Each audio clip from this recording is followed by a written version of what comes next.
Bình an, có người gửi hoa tặng cậu đấy. Mình để trên bàn làm việc của cậu. Mình cảm ơn cậu nha, Xuân Lan. Mình thấy ngưỡng mộ cậu quá. Ước gì mình cũng có một tình yêu đẹp giống cậu. Cậu không cần ước đâu Lan à. Nhất định cậu sẽ tìm được một tình yêu đẹp. Có thể do tắc đường nên tình yêu của cậu tới muộn hơn một chút. Nhưng cậu đừng lo, nhất định tình yêu sẽ tới bên cậu. Ui, chờ tới ngày đó chắc là mình già luôn rồi ấy. Mà cậu định bao giờ cho mình và mọi người ăn cỗ cưới? Sắp rồi nha cậu. Mình và anh ấy dự định cuối năm nay cậu ạ. Vậy tốt quá rồi. Mình chúc mừng cậu nhé. Bình an. Cảm ơn cậu, Xuân Lan. Bình an ôm bó hoa. Cô đọc tấm thiệp màu hồng có dòng chữ của người đàn ông cô yêu. Chúc cô gái nhỏ của anh ngày lễ vui vẻ. Anh bận việc chưa kịp về. Em đừng buồn nhé. 2 ngày nữa chúng ta gặp nhau rồi. Anh yêu em. Bình an ôm bó hoa cười hạnh phúc. Chào mọi người, tôi tên là Bình An. Năm nay tôi 23 tuổi. Tôi đang làm nhân viên thiết kế trong công ty quảng cáo Ánh Dương. Tuy rằng công ty của tôi đang làm việc chỉ là một công ty nhỏ, nhưng mọi người ở đây ai cũng tốt, thân thiện, công việc lại nhẹ nhàng, thoải mái, không bị áp lực. Và có Xuân Lan, cô bạn thân của tôi từ thời đi học, nên tôi đã bằng lòng với công việc hiện tại của mình. Bố tôi mất sớm nên tôi ở với mẹ trong một căn nhà nhỏ trong con hẻm. Cuộc sống hiện tại của tôi và mẹ tuy nghèo nhưng rất bình yên và hạnh phúc. Cũng như nhiều cô gái khác, tôi cũng có một tình yêu đẹp với người bạn trai của mình.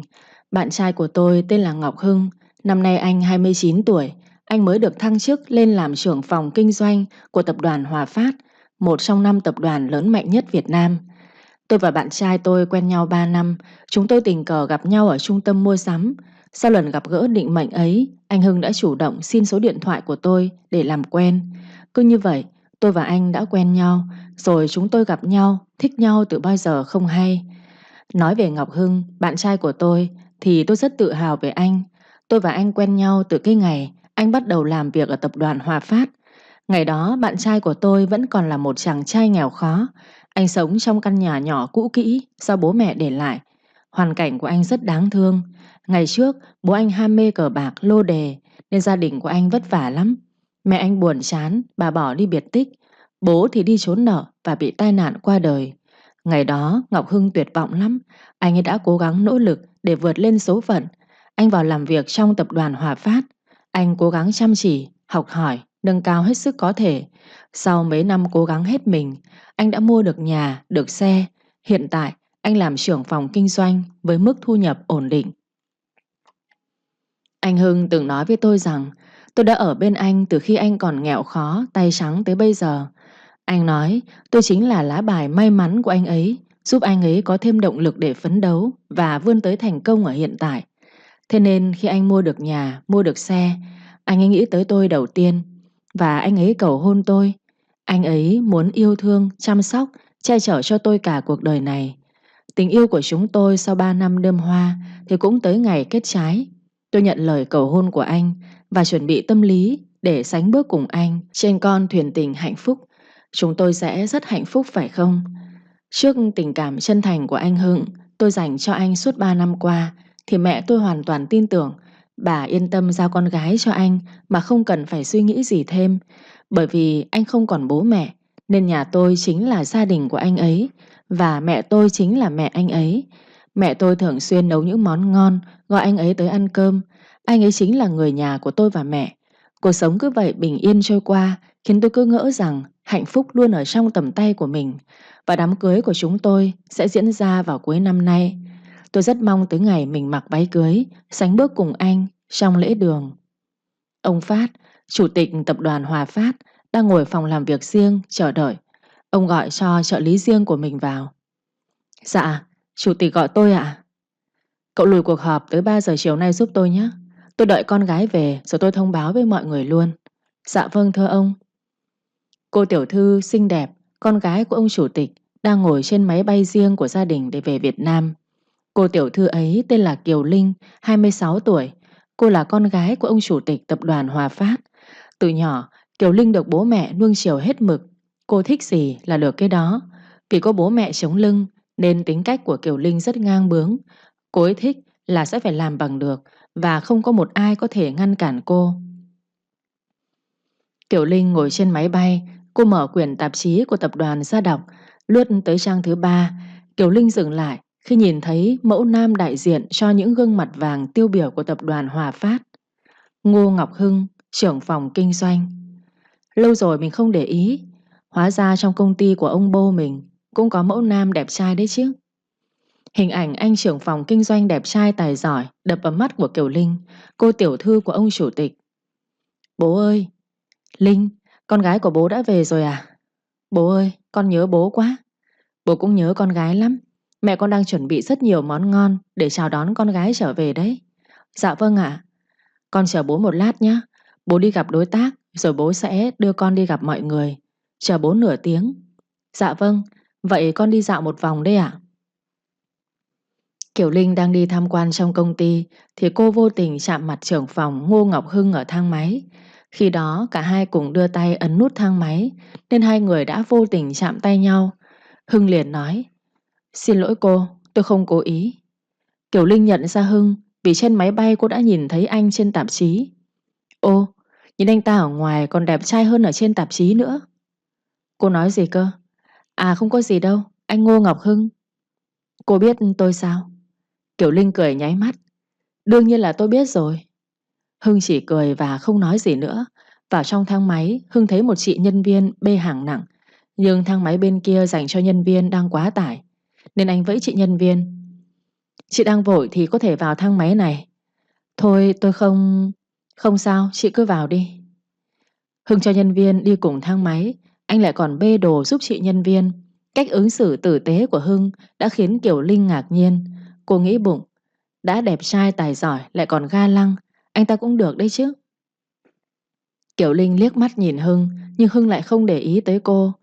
Kiều Linh luôn nghĩ mình là tiểu thư cành vàng lá ngọc, thì bất kể người đàn ông nào gặp cô cũng phải quỵ lụy dưới chân cô. Thế nhưng vẻ mặt dửng dưng của Hưng khiến cô rất bất ngờ.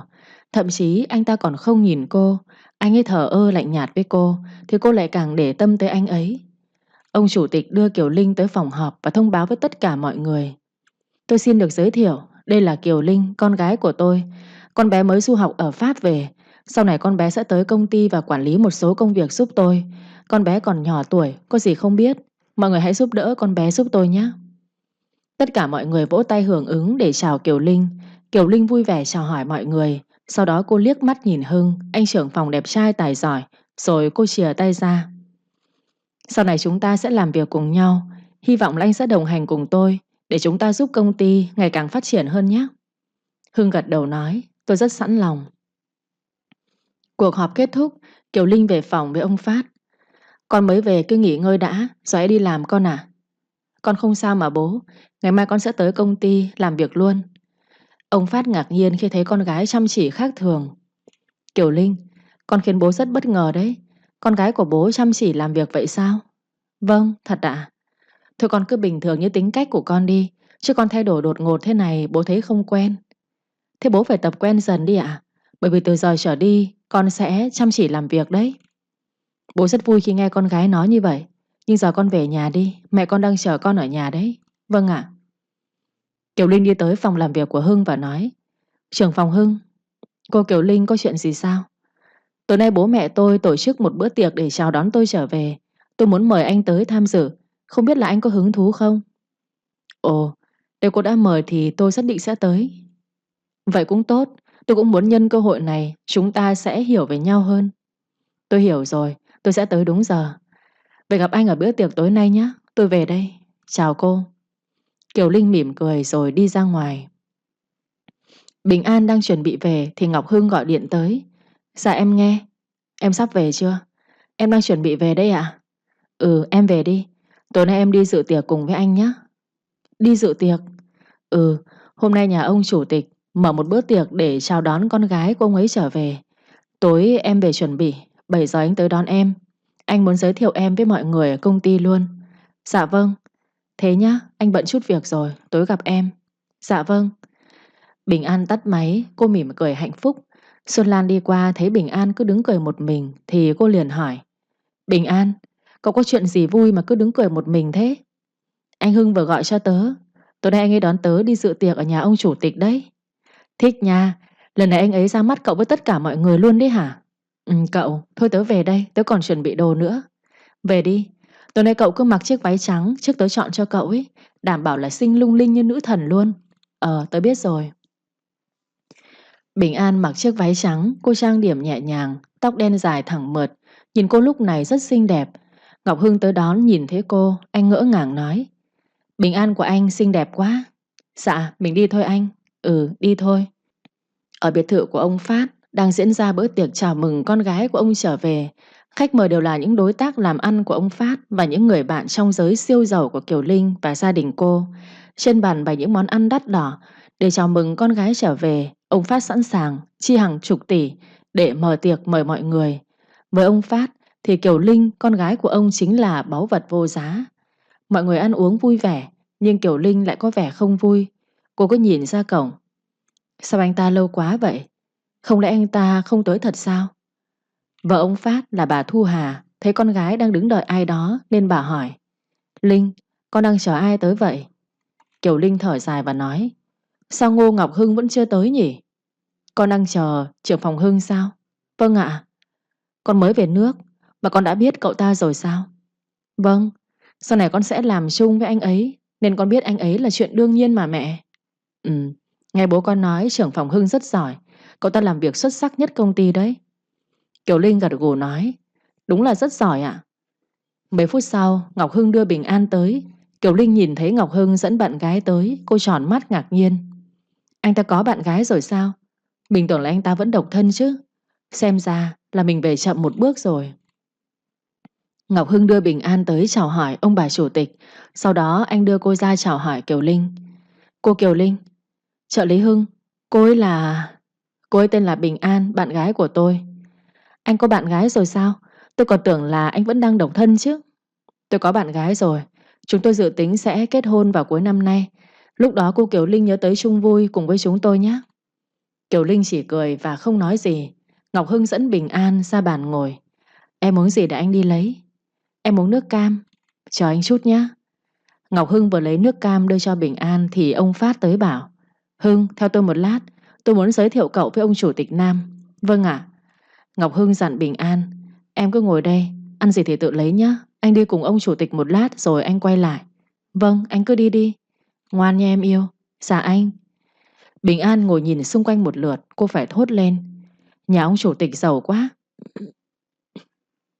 Từ lúc Ngọc Hưng dẫn theo bạn gái tới bữa tiệc thì Kiều Linh không còn cảm thấy vui nữa. Cô ngồi xị mặt ra. Bà Hà liền hỏi: Linh, con sao vậy? Con không sao. Hôm nay con là chủ nhân của bữa tiệc mà mẹ thấy con không vui. Con nói thật với mẹ đi, con đang buồn chuyện gì sao? Con thấy hơi thất vọng mẹ ạ. Trong số những người đàn ông trong công ty thì con thấy trợ lý Hưng là được nhất. Nhưng anh ấy lại có bạn gái rồi. Đáng tiếc thật. Bà Hà mỉm cười rồi nói: Mẹ tưởng con buồn chuyện gì, hóa ra là chuyện đó à? Con gái của mẹ là tiểu thư quyền quý, có tất cả mọi thứ thế này mà. Con sẽ tìm được một người còn tốt hơn trợ lý Hưng, nên con không việc gì phải buồn. Kiều Linh liếc mắt nhìn Bình An, rồi cô hỏi bà Hà: Mẹ thấy cô ta có xứng với anh Hưng không? Con bé cũng rất xinh mà. Kiều Linh chẹp miệng rồi chê: Cô ta không xứng, nhìn quê mùa lắm. Chắc cô ta rất thường dân. Thôi con vui vẻ lên đi, không việc gì phải buồn vì cái chuyện bé xíu đó. Con biết rồi. Sau đó Kiều Linh cầm một ly rượu tới bàn của Bình An. Chào cô. Dạ em chào chị. Kiều Linh nhìn Bình An từ đầu tới chân rồi nói: Anh Ngọc Hưng rất giỏi trong công việc, nhưng còn trong chuyện tình cảm thì gu của anh ấy tệ thật đấy.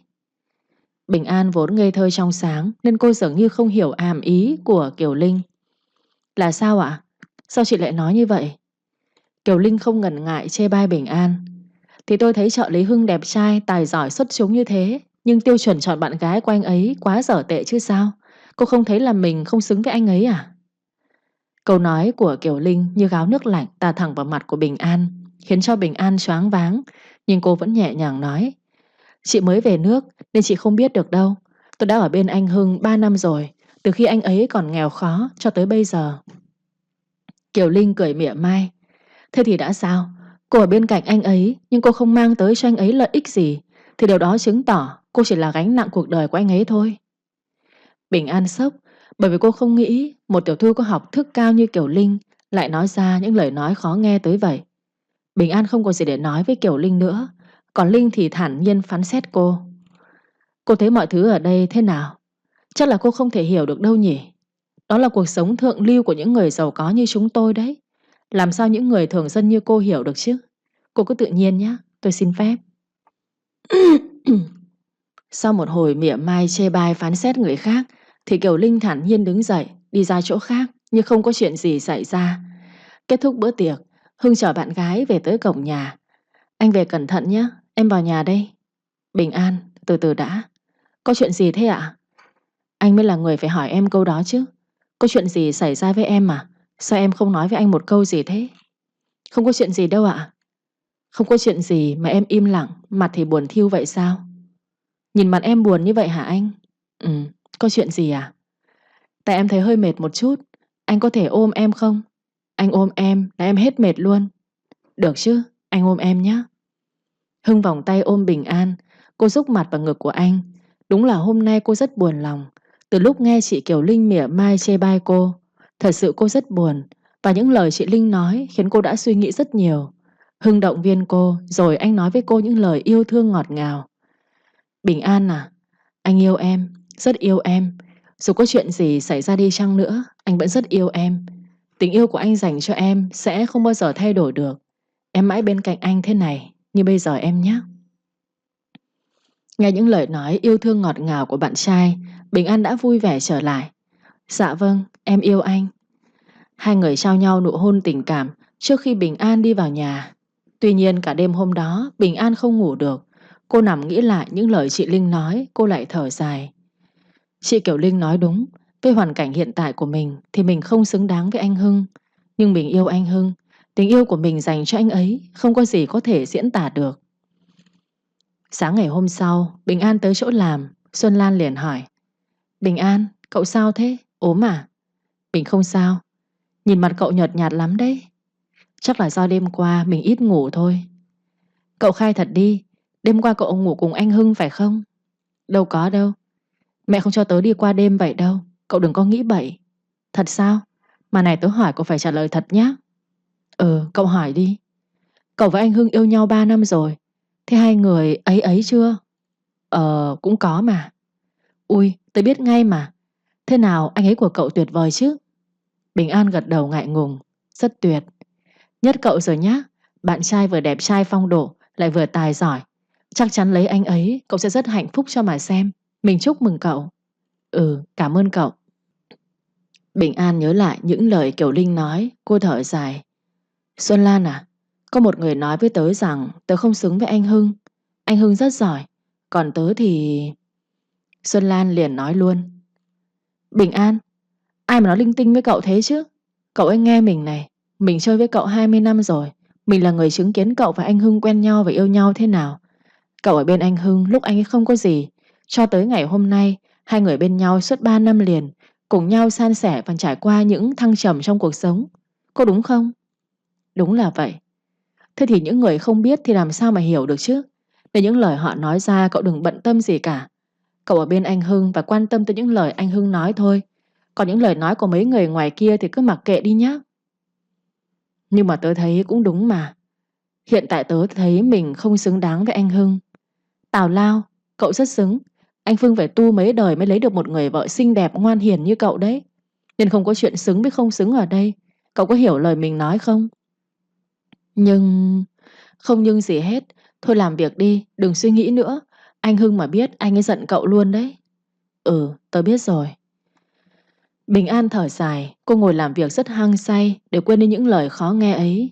Cô tự an ủi bản thân rằng cô và Hưng sinh ra là để dành cho nhau, nên không có gì có thể chia cắt. Chỉ cần nghĩ tới anh Hưng là cô có thể vui vẻ cả ngày. Anh Hưng chính là động lực, là tình yêu và là tất cả của cô. Thế nhưng Bình An không hề biết, bạn trai của cô bây giờ đang rơi vào tầm ngắm của cô tiểu thư xinh đẹp Kiều Linh.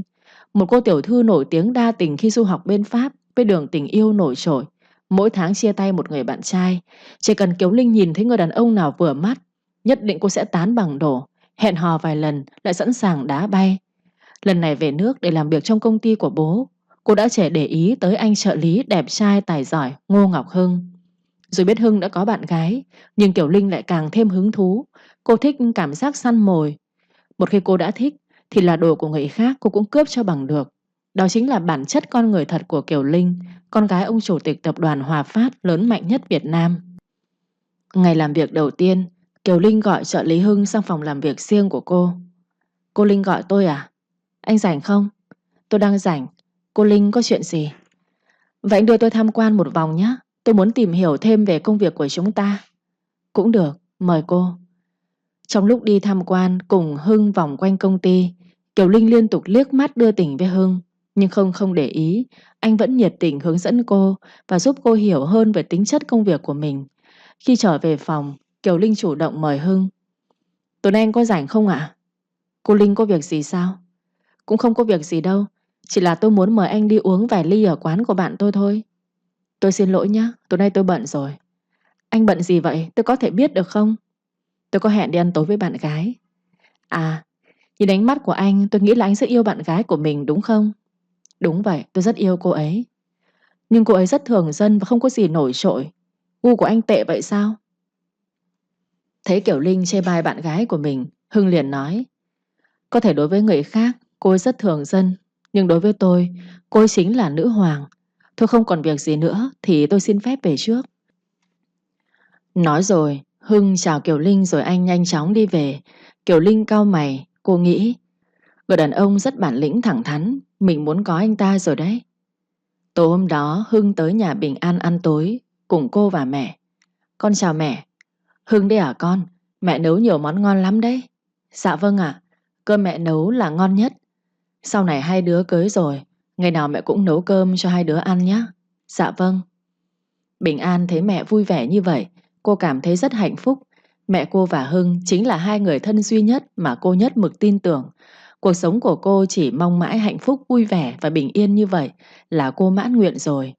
Một gia đình nhỏ, ba người ngồi ăn cơm và cùng nhau trò chuyện vui vẻ. Đó là một gia đình rất hạnh phúc ở thời điểm hiện tại. Kiều Linh ra quán rượu của người bạn thân. Cô ngồi uống rượu nhưng tâm trí lại cứ nhớ tới Hưng. Sao mình cứ nhớ tới anh ta vậy nhỉ? Bạn cô thấy vậy thì liền hỏi: Kiều Linh, mày đang nghĩ gì mà ngồi suy tư vậy? Lại nghĩ về đàn ông hả? Ủa sao mày biết? Thì tiểu thư Kiều Linh mà tao biết thì chỉ nghĩ về đàn ông thôi. Còn những chuyện khác đã có người khác nghĩ hộ rồi mà. Này Trang, tao không biết chắc chắn, nhưng hình như tao đang thích một người đàn ông rồi. Thì mỗi tháng mày thích một người đấy thôi. Không, lần này cảm xúc của tao lạ lắm. Chưa bao giờ tao thấy mình nghĩ về anh ta nhiều như thế. Ngay cả bây giờ ngồi uống rượu với mày, nhưng tao lại nghĩ tới anh ấy, giống như tình yêu sét đánh vậy. Ồ, đúng là lạ thật. Lần đầu tiên tao thấy mày suy tư như vậy đấy. Thích thì triển thôi, làm gì có người đàn ông nào từ chối mày đâu chứ. Trái lại, họ thấy vinh dự khi được mày thích nữa mà. Nhưng anh ấy lại khác. Anh ấy không thích tao. Anh ấy có bạn gái rồi. Mày không thấy hôm trước anh ấy dẫn bạn gái tới bữa tiệc của tao đấy sao? Mày thích trưởng phòng Hưng á? Có lẽ là vậy. Theo tao được biết thì trưởng phòng Hưng rất giỏi và được bố mẹ mày tin tưởng. Nhìn cũng đẹp trai phong độ đấy chứ. Chuyện người tao thích thì không thể bình thường đâu. Tiếc là anh ta có bạn gái rồi. Thì cứ như phong cách của mày thôi, cướp lấy. Chỉ có mày là hiểu tao nhất. Tao là bạn thân của mày cơ mà. Chuyện nhỏ như vậy mà mày cũng phải suy tư sao? Tao đã hiểu rồi. Mày chờ tin tốt của tao đi. Giờ thì cạn ly thôi bạn tốt.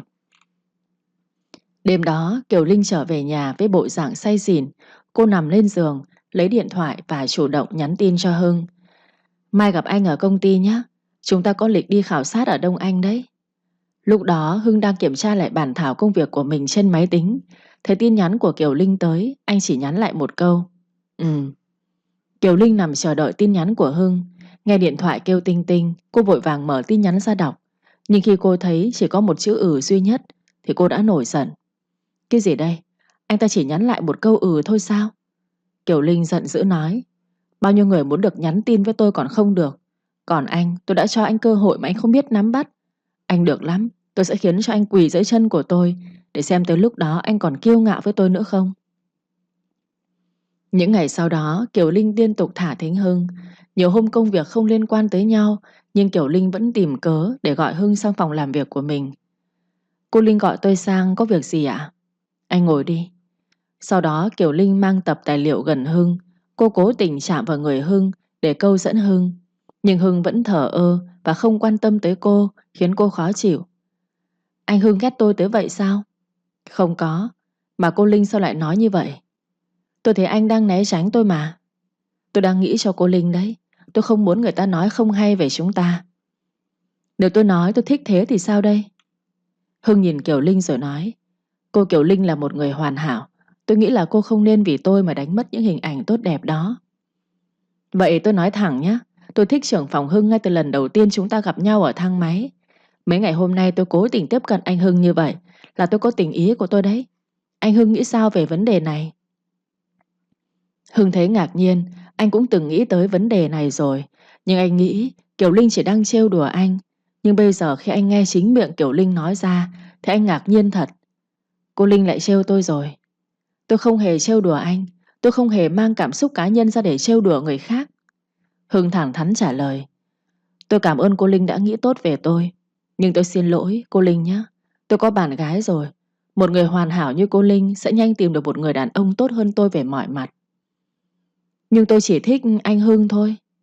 Vừa nói Kiều Linh vừa đặt tay lên đùi của Hưng. Nhưng Hưng gạt tay Kiều Linh ra rồi anh đứng dậy. Tôi có việc phải đi rồi, tôi xin phép. Từ đã, chúng ta chưa nói xong mà. Hưng không trả lời. Anh đi thẳng về phòng của mình. Rồi anh mang tài liệu đi giải quyết công việc. Trong lòng Hưng bây giờ chỉ có Bình An mà thôi. Hưng chưa bao giờ nghĩ anh sẽ phản bội Bình An để chạy theo một cô gái khác.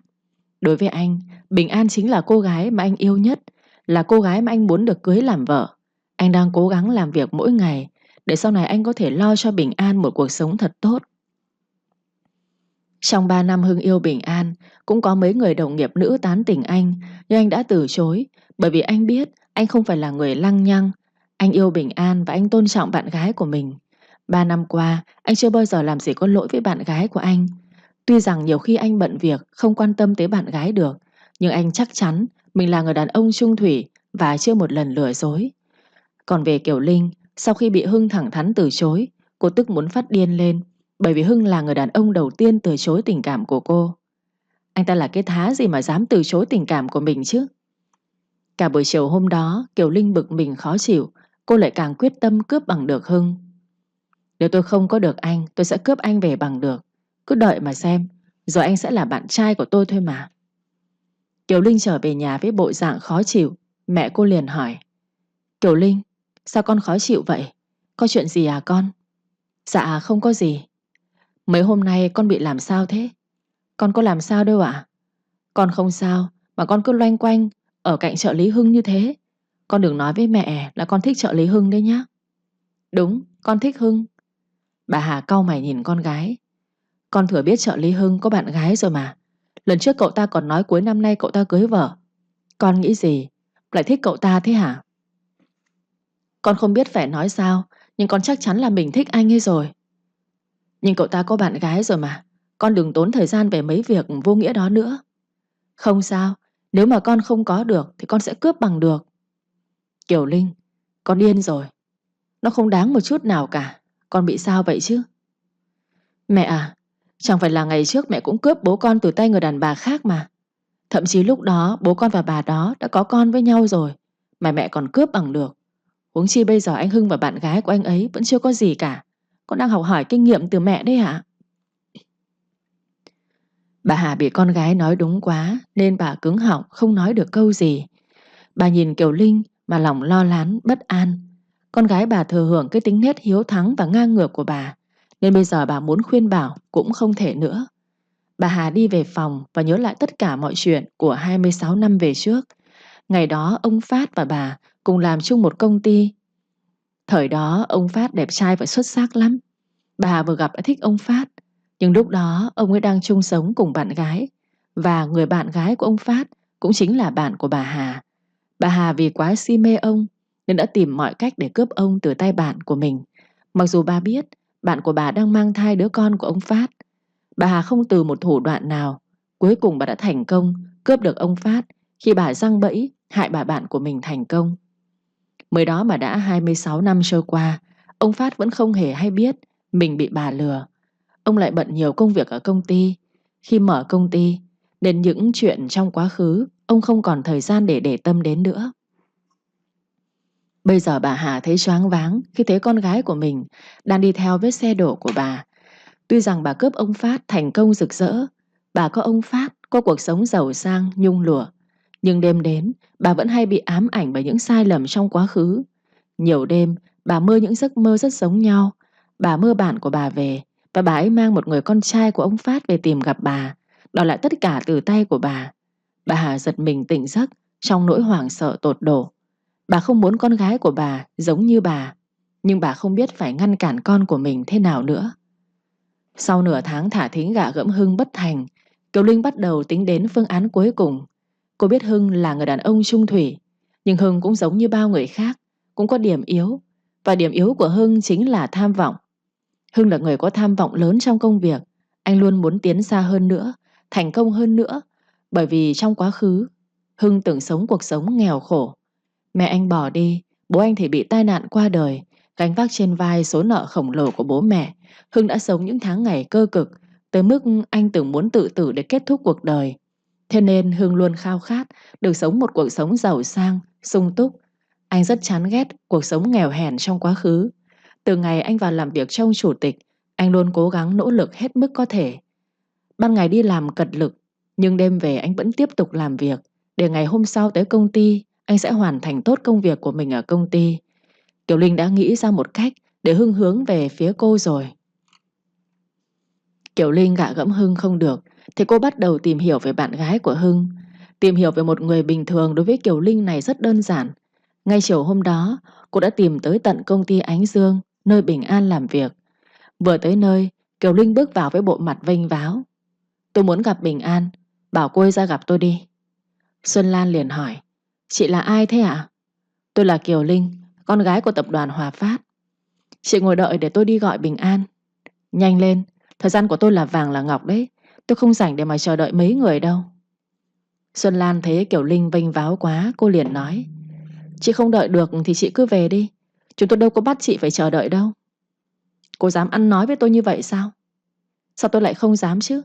Chị nghĩ chị là con gái nhà danh giá thì chúng tôi phải kính nể chị sao? Xin lỗi nhá, chị có danh giá cao quý thế nào thì cũng chẳng liên quan tới chúng tôi. Chị giàu thì chị cứ hưởng, chứ chúng tôi không hưởng thay chị. Ai thân người ấy lo mà chị. Cô đúng là không biết điều. Cô có tin là tôi sẽ dẹp ngay cái công ty bé tí này không hả? Chị giỏi thì chị cứ làm, nhưng tôi cảnh cáo chị, đừng có làm càn, kẻo chị sẽ được nổi tiếng phủ sóng khắp thế giới đấy. Chết tiệt, cô muốn chết rồi phải không? Tôi sẽ... Bình An thấy ở bên ngoài ầm ĩ, cô vội đi ra. Xuân Lan, có chuyện gì thế? Cô tiểu thư cành vàng lá ngọc của tập đoàn Hòa Phát tới tìm cậu đấy Bình An. Ừ, cậu vào trong đi để tớ nói chuyện với chị ấy. Cậu phải cẩn thận, cả chị ta bắt nạt đấy nhá. Nhìn cái mạch chị ta vân váo, thấy ớn luôn rồi. Thôi nào, cậu vào trong đi để tớ nói chuyện với chị ấy. Nói chuyện với một người ấu trĩ như chị ta làm gì chứ? Xuân Lan, tớ bảo cậu đi vào trong cơ mà. Tớ biết rồi. Bình An vẫn rất lịch sự. Cô lấy nước lọc mời Kiều Linh uống. Chị tới tìm tôi có việc gì không ạ? Tất nhiên là tôi có việc rồi. Việc gì vậy chị? Tôi nói thẳng vào vấn đề luôn nhé. Tôi thích anh Hưng. Cô ấy rút lui đi, để anh ấy ở bên tôi. Xin lỗi, việc này tôi xin phép được từ chối. Mong chị thông cảm. Cô cứ bình tĩnh, tôi chưa nói hết mà. Tôi biết cuộc sống của cô rất khó khăn. Cô và mẹ cô sống trong căn nhà cũ nát ở trong một con hẻm. Tôi sẽ cho cô một khoản tiền để cô mua nhà mới và sống một cuộc sống tốt đẹp cùng mẹ của cô, nếu như cô từ bỏ anh Hưng. Xin lỗi chị, tôi không cần tiền. Đối với tôi, anh Hưng là vô giá. Chị hãy quên chuyện này đi. Cô đúng là ngu ngốc. Cô không muốn mình giàu lên sao? Sống nghèo khó như vậy mãi cô không thấy chán à? Tôi thà nghèo còn hơn bán bạn trai của mình. Chị đừng bao giờ nói về vấn đề này nữa nhé. 5 tỷ.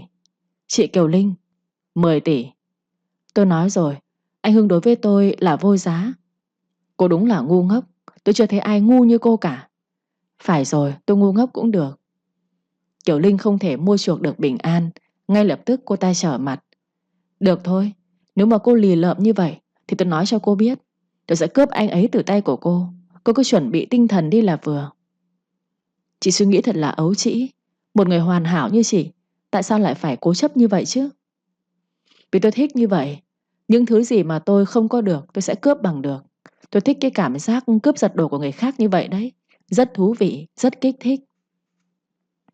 Bình An giận dữ, cô nắm chặt bàn tay lại. Tôi sẽ không bao giờ để cho chị cướp đồ của tôi đâu. Với bản lĩnh yếu kém thường dân của cô sao? Cô chưa đủ trình để chơi với tôi đâu. Nói xong Kiều Linh đứng dậy và nói, tôi có thể cho anh Hưng tất cả mọi thứ. Còn cô cho anh ấy được cái gì? Hay là cô chỉ làm gánh nặng của anh ấy thôi? Suy nghĩ kỹ lời tôi nói đi. Kiều Linh phủi tay rồi đi ra ngoài.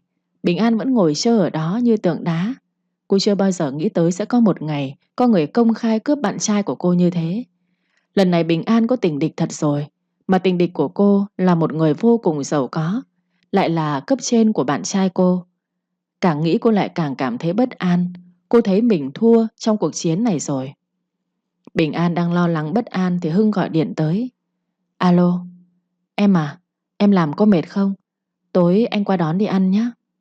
Vâng, nay xe của em hỏng nên lúc sáng em đi nhờ cây Lan. Chiều tan làm anh qua đón em được không?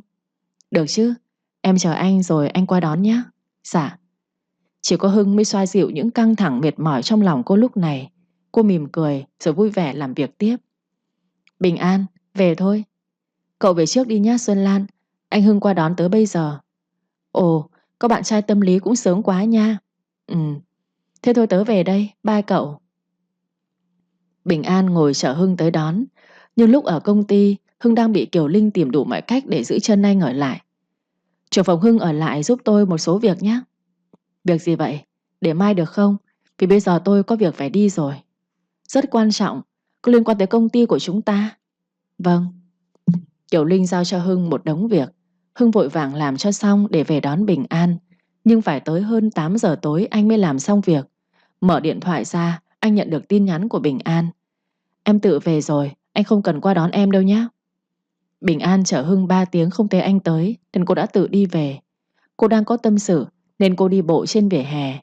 Vừa đi, cô vừa nghĩ tới những lời mà Kiều Linh nói. Cô suy nghĩ rồi thở dài buồn bã. Cô đang đi bộ ở trên đường thì cô gặp tên cướp giật mất túi xách của cô rồi bỏ chạy. Cú giật mạnh khiến cô ngã văng xuống đường. Cướp! Cướp! Đúng lúc đó có người đàn ông đi mô tô qua thấy cô bị giật túi xách. Ngay lập tức người đàn ông đó đuổi theo tên cướp. Cô còn chưa kịp nhìn mặt người đó nữa. 5 phút sau, người đàn ông đó đã lái xe quay lại. Trên tay anh là chiếc túi xách của cô. Cô có sao không? Tôi không sao ạ. Đây, túi xách của cô đây. Cô kiểm tra xem còn thiếu gì không. Cảm ơn anh đã giúp tôi lấy lại túi xách nhé. Không có gì đâu. Bây giờ cướp giật nhiều lắm. Cô đi một mình nhớ cẩn thận đấy. Vâng, cảm ơn anh ạ. Bình An mở túi xách ra thì cô không thấy điện thoại của cô đâu cả. Điện thoại của tôi đâu rồi? Sao tôi không thấy nhỉ? Cô tìm lại xem. Cái túi xách của cô vẫn nguyên như vậy mà. Tôi tìm rồi nhưng không thấy. Trời ơi, sao tự dưng lại mất điện thoại chứ?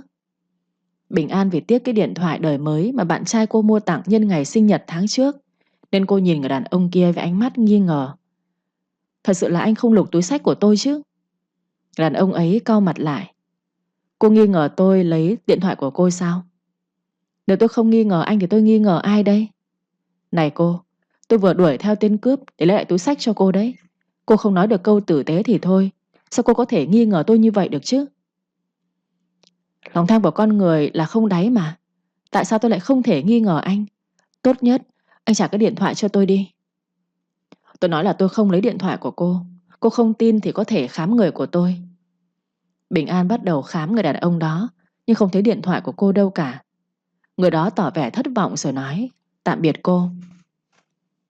Bình An thấy mình hơi quá đáng, nhưng vì tiếc cái điện thoại bạn trai mua tặng nên cô không suy nghĩ được gì nhiều. Cô đi bộ về tới cổng nhà thì Hưng tới. Bình An, anh Hưng, sao anh gọi điện cho em mãi không được thế? Điện thoại của em bị rơi đâu rồi? Em bị mất điện thoại sao? Mai anh mua cho em cái mới nhé. Anh xin lỗi vì anh bận việc đột xuất, không kịp đón em. Em không giận anh chứ? Dạ không sao. Anh xin lỗi em nhiều lắm. Để hôm khác anh bù cho em được không? Dạ vậy cũng được. Cảm ơn em. Hưng ôm tạm biệt Bình An rồi anh đi về. An vì không muốn Hưng phải suy nghĩ nhiều nên cô không kể cho anh nghe chuyện Kiều Linh tới đe dọa cô lúc chiều. Cô biết anh đi làm cả ngày vất vả nên cô không muốn anh phải suy nghĩ thêm nữa. Sáng ngày hôm sau, Bình An tới công ty thì cô nhìn thấy điện thoại của cô nằm trên bàn làm việc của mình. Cô mới ngớ người ra. Mình quên điện thoại ở đây. Thế mà tối qua mình lại đổ vạ cho anh ấy chứ. Trời ơi Bình An, sao mày hồ đồ như vậy? Mày đổ lỗi sai người rồi. Bình An thấy ngại quá, cô lấy tay che mặt mình lại. Xuân Lan thấy vậy liền hỏi. An, cậu sao thế? Mình vừa phạm phải sai lầm cậu à? Bây giờ nghĩ lại, mình thấy ân hận lắm. Trời, có chuyện gì mà trông cậu nghiêm trọng quá vậy? Mình hồ đồ quá, mình phải làm sao bây giờ hả cậu? Cậu cứ bình tĩnh, đừng cuống như vậy. Những ngày sau đó, Kiều Linh liên tục tìm cách dụ Hưng. Hưng càng né tránh, thì Kiều Linh lại càng tới gần anh hơn. Hưng bắt đầu thấy khó chịu, nhưng vì Kiều Linh là sếp của anh, nên tạm thời anh không thể tỏ thái độ gay gắt với sếp của mình được. Kiều Linh liên tục tìm cách để thân mật với Hưng. Hưng càng né tránh thì cô lại càng phát cuồng lên. Cô si mê Hưng tới mức mất hết cả lý trí. Kiều Linh đi uống rượu say, cô gọi cho Hưng tới đón mình về. Hưng đâu thể bỏ mặc sếp của mình được, nên anh đã lái xe tới quán rượu để đón Kiều Linh và đưa cô về nhà. Anh đỡ cô lên xe thì cô đã ôm chặt lấy anh và ỉ ôi những câu trách móc hờn giận. Ngô Ngọc Hưng, anh là đồ nhẫn tâm, tôi thích anh nhiều như vậy, sao anh lại bỏ mặc tôi chứ? Anh là đồ tôi rất thích anh mà, anh không thấy sao? Ngô Ngọc Hưng, tôi thích cơ thể của anh, tôi muốn ngủ với anh. Này, cô say lắm rồi đấy, đừng nói thêm nữa. Hưng à, tôi yêu anh nhiều lắm. Hưng im lặng không nói gì. Cả đoạn đường về, Kiều Linh cứ tỏ tình với Hưng suốt. Hưng chỉ thở dài và im lặng. Hưng đỡ Kiều Linh vào nhà thì anh bắt gặp ánh mắt sắc nhọn như dao của bà Hà. Kiều Linh, con sao vậy? Cô ấy say rượu thưa phu nhân. Cậu làm cái trò quái gì vậy hả? Cô Kiều Linh say rượu, tôi đưa cô ấy về. Tôi không có gì xấu cả, phu nhân cứ yên tâm. Cậu thôi đi, tôi thừa biết ý đồ của cậu rồi. Tôi cảnh cáo cậu hãy tránh xa con gái của tôi ra. Nếu không tôi sẽ không tha cho cậu đâu. Phu nhân hiểu lầm rồi, tôi chỉ là đang giúp cô ấy. Đủ rồi, cậu đừng có nhiều lời nữa. Mau cút xa con gái của tôi ra. Cái thứ như cậu không xứng với con gái của tôi đâu, cậu nhớ rõ lấy. Hưng giận tím cả mặt. Rõ ràng là con gái của bà tìm cách gạ gẫm anh. Thế mà bà lại bức xúc, xúc phạm anh như thể anh là người gạ gẫm con gái của bà vậy. Hưng bỏ về, anh vừa đi vừa nghĩ lại những lời bà Hà xúc phạm anh. Cay thật đấy, bà ta coi thường mình như vậy sao? Mình nhất định phải tiến xa hơn nữa. Mình sẽ không để ai được phép xúc phạm coi thường mình. Mình nhất định phải vươn cao hơn lên nữa. Những ký ức đau buồn trong quá khứ cứ hiện về khiến Hưng vô cùng uất hận. Cả đêm hôm đó anh không ngủ được vì suy nghĩ quá nhiều. Để mua chuộc Hưng về phía mình, Kiều Linh đã tới phòng ông chủ tịch và nhờ bố cô giúp cô. Ông Phát vốn rất thương con gái, nên khi con gái năn nỉ nhờ ông giúp, ông đồng ý giúp con gái. Vì vậy, ông đã gọi cho Hưng tới gặp mình. Chủ tịch gọi tôi có việc gì không ạ? Hưng à, ngồi đi. Dạ, cảm ơn chủ tịch. Ừ, nay tôi gọi cậu tới là có việc quan trọng muốn nói với cậu. Chủ tịch cứ nói ạ. Cậu cũng biết là tôi chỉ có một đứa con gái là Kiều Linh. Con bé là tất cả của tôi. Và sau này tất cả tài sản của tôi cũng để lại cho con bé. Con bé thích cậu, Hưng à. Và tôi lại rất tin tưởng cậu. Tôi muốn cùng cậu, cùng với con gái của tôi, tiếp quản cơ ngơi này, có được không? Hưng ngập ngừng nói. Chủ tịch à, tôi biết là cậu đã có bạn gái, nhưng tôi muốn cậu suy nghĩ lại. Nếu cậu chọn con gái của tôi và hứa yêu thương chăm sóc con bé cả đời này, thì sau này tất cả tài sản của tôi sẽ để lại cho cậu và Kiều Linh. Nếu cậu vẫn chọn ở bên bạn gái của cậu, tôi không trách cậu. Nhưng tôi chỉ hy vọng cậu hãy suy nghĩ thật kỹ những lời tôi vừa nói, có được không? Hưng gật đầu nói. Cảm ơn chủ tịch đã tin tưởng tôi sẽ suy nghĩ lại vấn đề này. Ừ, tôi chờ câu trả lời của cậu. Hôm đó Hưng trở về nhà, những lời ông chủ tịch nói cứ văng vẳng bên tai của anh. Anh đã bị lung lay đôi chút trước số tài sản hàng tỷ đô ấy. Nếu mình lấy Kiều Linh, mình sẽ có một nửa số tài sản của ông chủ tịch. Một nửa số tài sản đó, chưa bao giờ mình nghĩ là mình sẽ có số tài sản lớn như vậy. Trời ơi, triệu đô rồi tỷ đô ư? Mình sẽ nằm ở trên núi tiền sao? Cả đời mình làm việc cật lực cũng không bao giờ kiếm đủ số tiền đó. Mình có nên đánh đổi không? Hưng bắt đầu bị tiền làm cho mở mắt. Tuy nhiên, anh vẫn phải làm giá cho bản thân mình chút. Ngày hôm sau, anh tới công ty thì Kiều Linh đẩy cửa bước vào. Anh Hưng, cô Linh có việc gì không? Tôi có. Mời cô ngồi. Hưng à, hôm qua tôi say rượu, tôi có nói linh tinh gì không vậy? Có, cô nói hơi nhiều đấy. Thật là ngại quá. Tôi say đến không nhớ gì cả. Có gì không phải, anh bỏ qua cho tôi nhé. Không sao đâu, cô Linh không cần bận tâm. Vâng, nhưng tôi muốn nói là tôi say. Những lời tôi nói ra đều là thật lòng đấy. Anh cũng biết là tôi rất thích anh Hưng mà, đúng không? Kiều Linh vừa nói, cô vừa tiến lại gần Hưng. Cô Linh làm gì thế? Tôi muốn hôn anh Hưng. Kiều Linh đẩy Hưng vào tường. Cô tiến sát vào người của anh. Bình thường anh sẽ đẩy Kiều Linh ra, nhưng lúc này Hưng đã nghĩ tới số tài sản tỷ đô kia, nên anh đã không đẩy Kiều Linh ra. Anh đứng im để Kiều Linh chạm vào người mình. Rồi bất ngờ Hưng tưởng tượng Kiều Linh là số tiền lớn đó. Anh lao vào vòng tay ôm Kiều Linh. Rồi cả hai nhìn nhau vài giây, rồi hôn nhau vồ vập. Linh đẩy Hưng nằm xuống ghế sofa. Cô ngồi lên người của anh. Hưng cũng không ngần ngại đáp trả lại tình cảm của Linh bằng một nụ hôn nồng cháy. Người ta vẫn nói có những thứ không mua được bằng tiền, nhưng lại mua được bằng rất rất nhiều tiền. Thế mới nói đồng tiền có ma lực rất mãnh liệt. Nhưng trong trường hợp này, Hưng đã vội tin lời ông chủ tịch quá. Một người đứng đầu một tập đoàn lớn mạnh như ông Phát, thì ông ấy chắc chắn sẽ suy nghĩ khác với những người bình thường. Những lời ông ấy nói ra với Hưng chưa chắc đã là sự thật, nhưng đã nhanh chóng bị ông mua chuộc, bởi vì Hưng là một người quá tham vọng. Tối hôm đó, Hưng trở về nhà và nằm trằn trọc suy nghĩ. Mình phải làm sao đây? Mình yêu Bình An, nhưng Kiều Linh lại mang lại cho mình rất nhiều lợi ích mà Bình An không thể cho mình. Mình có hai sự lựa chọn. Một là chọn cuộc sống bình thường bên Bình An. Hai là mình chọn Kiều Linh và mình chính thức bước chân vào cuộc sống của giới thượng lưu, nắm giữ số tài sản tỷ đô. Mình sẽ chọn ai đây? Cuối cùng sau một đêm suy nghĩ, Hưng đã chọn Kiều Linh, cô con gái của chủ tịch tập đoàn. Hưng đã nhắn tin trả lời Kiều Linh. Anh đồng ý, chúng ta hẹn hò nhé Linh. Nhận được tin nhắn của Hưng, Kiều Linh sung sướng hét lên. Thành công rồi, mình thắng cuộc rồi. Đây mới chính là mình chứ. Người thắng cuộc luôn có cảm giác này mà. Mới sáng sớm, nhưng Bình An đã tỉnh giấc. Cô dậy đi đánh răng rửa mặt, thì cô nôn khan, cơ thể mệt mỏi. Sau một hồi nôn khan thì Bình An đi ra ngoài nhà. Mẹ ơi, con đói quá, có gì ăn không mẹ? Mẹ đang nấu cháo, con chờ thêm một lát nữa nhé. Dạ vâng. Bình An đi vào nhà bếp, vừa ngửi mùi cháo thịt, cô lại buồn nôn. Cô chạy vào trong nhà vệ sinh để nôn, nhưng không nôn được. Mẹ cô thấy cô có nhiều biểu hiện lạ, bà liền hỏi. Bình An, con sao thế? Con không biết ạ, con chỉ cảm thấy ghê cổ buồn nôn thôi. Này, mẹ thấy lâu rồi con chưa tới tháng, hay là... Mẹ cô ngập ngừng, cô liền hỏi mẹ.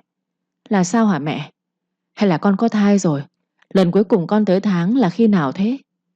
Bình An ngồi nhẩm tính. Cô giật mình khi biết mình chậm kinh 2 tháng nay. Cô lấy tay bịt miệng mình. Có khi nào mình có thai không nhỉ? Ngay lập tức Bình An đi mua que thử thai về thử. Nhìn 3 cái que thử thai lên 2 vạch căng đét, cô vui mừng lắm. Mẹ ơi, con có thai rồi. Thật hả? Con mà báo cho thằng Hưng rồi tính cưới sớm đi, để cuối năm là bụng to rồi đấy.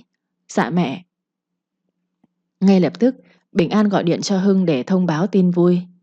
Alo, anh à, anh dậy chưa? Anh vừa dậy. Có chuyện gì mà mới sáng ra em đã gọi cho anh sớm thế? Anh ơi, em có thai rồi. Lát nữa anh tới đưa em đi khám được không? Hả? Anh ngạc nhiên lắm đúng không? Em cũng vậy. Sáng nay em buồn nôn, rồi em nhớ ra là mình chậm kinh 2 tháng, nên em mua que thử về. Thử cả 3 que đều lên 2 vạch anh à. Lát nữa anh qua chở em đi khám nhé. À lát nữa anh qua. Dạ vâng. Hưng tắt máy, anh ngồi thẫn thờ như người mất hồn. Chỉ 1 tháng trước thôi, anh đã rất mong Bình An mang thai. Nhưng bây giờ, suy nghĩ trong anh đã khác. Anh sắp có tất cả mọi thứ trong tay. Khi anh ở bên Kiều Linh, thì Bình An lại mang thai. Ông trời đúng là khéo trêu đùa anh quá mà. Bây giờ Bình An đang mang thai, mà anh nói lời chia tay với cô, thì anh thấy là thật sự không hợp lý. Nhưng nếu anh không chia tay với Bình An, thì làm sao anh có cơ hội với số tài sản khổng lồ kia được. Một bên tình một bên tiền khiến Hưng đau đầu suy nghĩ. Hưng biết chắc chắn là anh sẽ chia tay với Bình An, nhưng anh vẫn muốn tới đưa Bình An đi khám. Sau khi nhìn thấy hình ảnh siêu âm và được nghe nhịp tim thai thì Hưng đã rất xúc động. Anh đứng giữa sự lựa chọn rất khó khăn. Anh đang nghĩ mình có nên từ bỏ tất cả để sống một cuộc sống bình yên bên cạnh Bình An và đứa con của hai người. Nhưng lúc đó điện thoại của Kiều Linh gọi tới đã kéo Hưng trở về thực tế. Alo, anh làm cái gì mà chưa tới công ty vậy? Bố em đang có ý muốn anh ngồi vào cái ghế giám đốc điều hành bên hệ thống Thuận Khang đấy. Anh mau tới công ty đi nhé. Giám đốc điều hành sao? Vâng, anh mau tới đây, bố đang chờ anh đấy. Anh tới ngay đây. Hưng mau chóng lái xe đưa Bình An về, rồi anh nhanh chóng lái xe tới công ty. Vì anh đang vội nên anh sẽ tìm cách giải quyết vấn đề với Bình An sau vậy. Hưng nhanh chóng ngồi vào cái ghế giám đốc điều hành hệ thống Thuận Khang, một công ty con của tập đoàn Hòa Phát. Điều đó khiến Hưng lại càng tin tưởng là mình sẽ nhanh chóng có số tài sản tỷ đô mà ông chủ tịch từng nói trước đó. Hưng và Kiều Linh cũng bắt đầu công khai hẹn hò. Mọi người trong công ty ai cũng ngạc nhiên, bởi mới 1 tháng trước Hưng còn dẫn bạn gái tới giới thiệu từ bữa tiệc chào mừng Kiều Linh trở về. Thế mà 1 sáng sau, Hưng và Linh đã công khai hẹn hò. Thông tin chấn động này nhanh chóng tới tai của Bình An, khiến cô rất sốc. Rõ ràng vừa tối qua Hưng còn nhắn tin dặn dò Bình An ăn uống đầy đủ để em bé phát triển tốt. Thế mà ngày hôm sau đã có người nói tới tai của cô chuyện Hưng công khai hẹn hò với con gái ông chủ tịch. An gọi điện cho Hưng để xác nhận thông tin đó thì Hưng không nghe máy. An tìm tới công ty Hưng đang làm việc để gặp anh. Hưng ơi! Bình An! Xem lại tới đây. Em gọi điện cho anh cả buổi sáng không được nên em tới tìm anh. Chúng ta nói chuyện với nhau một lát nhé. Em nói nhanh đi, anh còn làm việc nữa. Có người nói với em là anh và chị Kiều Linh đang hẹn hò. Chuyện đó có phải là sự thật không ạ? Hưng tái mặt nhưng anh vẫn giả vờ nói. Em nghe ai nói linh tinh vậy Bình An? Anh và Kiều Linh không có vấn đề gì cả. Không biết ai đồn linh tinh như vậy. Bình An lại ngây thơ tin lời Hưng nói, bởi vì cô yêu và cô rất tin tưởng Hưng, nên khi nghe chính miệng Hưng nói là không phải thì cô đã vui vẻ trở lại. Rồi cô nhanh chóng đi về để Hưng làm việc. Tối hôm đó Bình An đi mua đồ ăn ở siêu thị. Cô tình cờ gặp lại người đàn ông giúp cô lấy lại cái túi xách từ trên tay của tên cướp lần trước. Nhưng hôm đó cô đã nghi ngờ người đó lấy trộm điện thoại của cô, nên vừa thấy cô, người đó đã tỏ vẻ không vui và quay mặt đi chỗ khác. Bình An biết mình hôm đó đã hiểu lầm anh, nên cô vội nói. Anh ơi! Anh gì ơi! Có chuyện gì sao? Tôi xin lỗi anh nhé. Hôm đó tôi đã hiểu lầm anh. Thực ra là do tôi để quên điện thoại ở công ty, nhưng tôi lại không nhớ gì cả. Tôi đã hiểu lầm anh. Thật lòng xin lỗi anh nhiều. Anh đừng giận tôi nhé. Tôi đâu dám giận cô chứ. Tôi xin lỗi mà. Anh bỏ qua cho tôi có được không ạ? Người đàn ông đó mỉm cười gật đầu. Thôi được rồi, tôi bỏ qua cho cô đấy.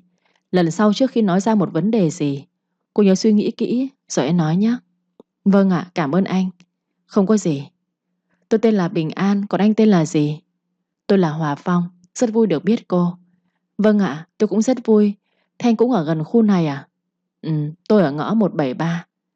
Tôi ở ngõ 163 nè, rất gần luôn. Vậy hôm nào anh rảnh, tôi mời anh đi ăn một bữa nhé. Tôi muốn cảm ơn anh bởi vì hôm đó anh đã giúp tôi lấy lại túi xách. Được, tôi đồng ý. Vậy cho tôi xin số điện thoại để liên lạc nhé. Hòa Phong và Bình An nói chuyện với nhau rất vui vẻ, thì hai người đi cùng đường về nhà, nên cả hai vừa đi vừa nói chuyện. Bình An còn hẹn Hòa Phong hôm nào rảnh tới nhà cô chơi nữa. Hòa Phong vui vẻ nhận lời, anh hứa sẽ tới nhà Bình An chơi vào một ngày sớm nhất. Hòa Phong đi về nhà, anh thấy mẹ anh đang ngồi suy tư ở phòng khách. Anh liền hỏi. Mẹ đang suy nghĩ gì thế ạ? Phong về rồi à? Mẹ có nghĩ gì đâu con. Mẹ nói dối, con biết là mẹ đang suy nghĩ về những chuyện không vui trong quá khứ mà. Phong, con có giận mẹ không con? Giận gì chứ ạ? Vì mẹ không cho con tới tìm bố, mặc dù ông ấy đang ở rất gần chúng ta. Con không giận mẹ đâu. Con biết là mẹ có nỗi khổ tâm riêng mà, nên mẹ mới không cho con gặp bố như vậy. Mẹ có nỗi khổ tâm của mẹ, và mẹ lo lắng cho con nữa. Bởi nếu mẹ để con đi tìm bố con, thì bà già độc ác đó sẽ không để cho con yên đâu. Bà sẽ tìm mọi thủ đoạn để hại con, giống như 26 năm trước bà đã hại mẹ con mình. Nên con hãy quên bố con đi nhé. Hòa Phong gật đầu để mẹ anh vui lòng, nhưng trong tim anh lại nghĩ khác. Anh luôn nhớ về bố. Anh muốn gặp bố anh nhiều lắm, nhưng anh chỉ dám giữ kín ở trong lòng. Và anh chính là con trai của ông chủ tịch tập đoàn Hòa Phát. 26 năm về trước, mẹ anh bị bà Hà hãm hại, rồi bà Hà đã cướp đi tất cả mọi thứ của mẹ anh. Ngày đó, bố anh cứ nghĩ là mẹ anh và anh đã mất, nên ông ấy đã lấy bà Hà.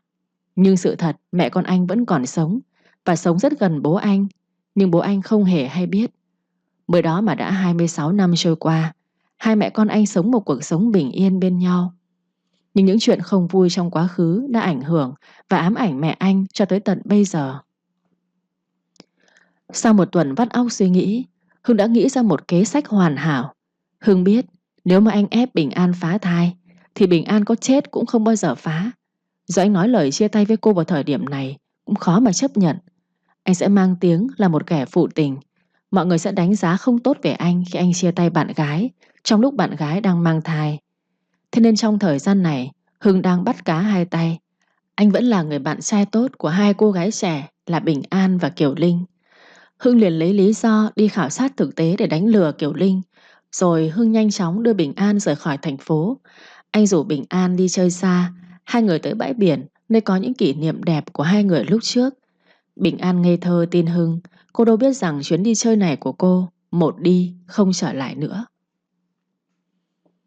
Hưng đưa Bình An đi biển chơi 3 ngày liền.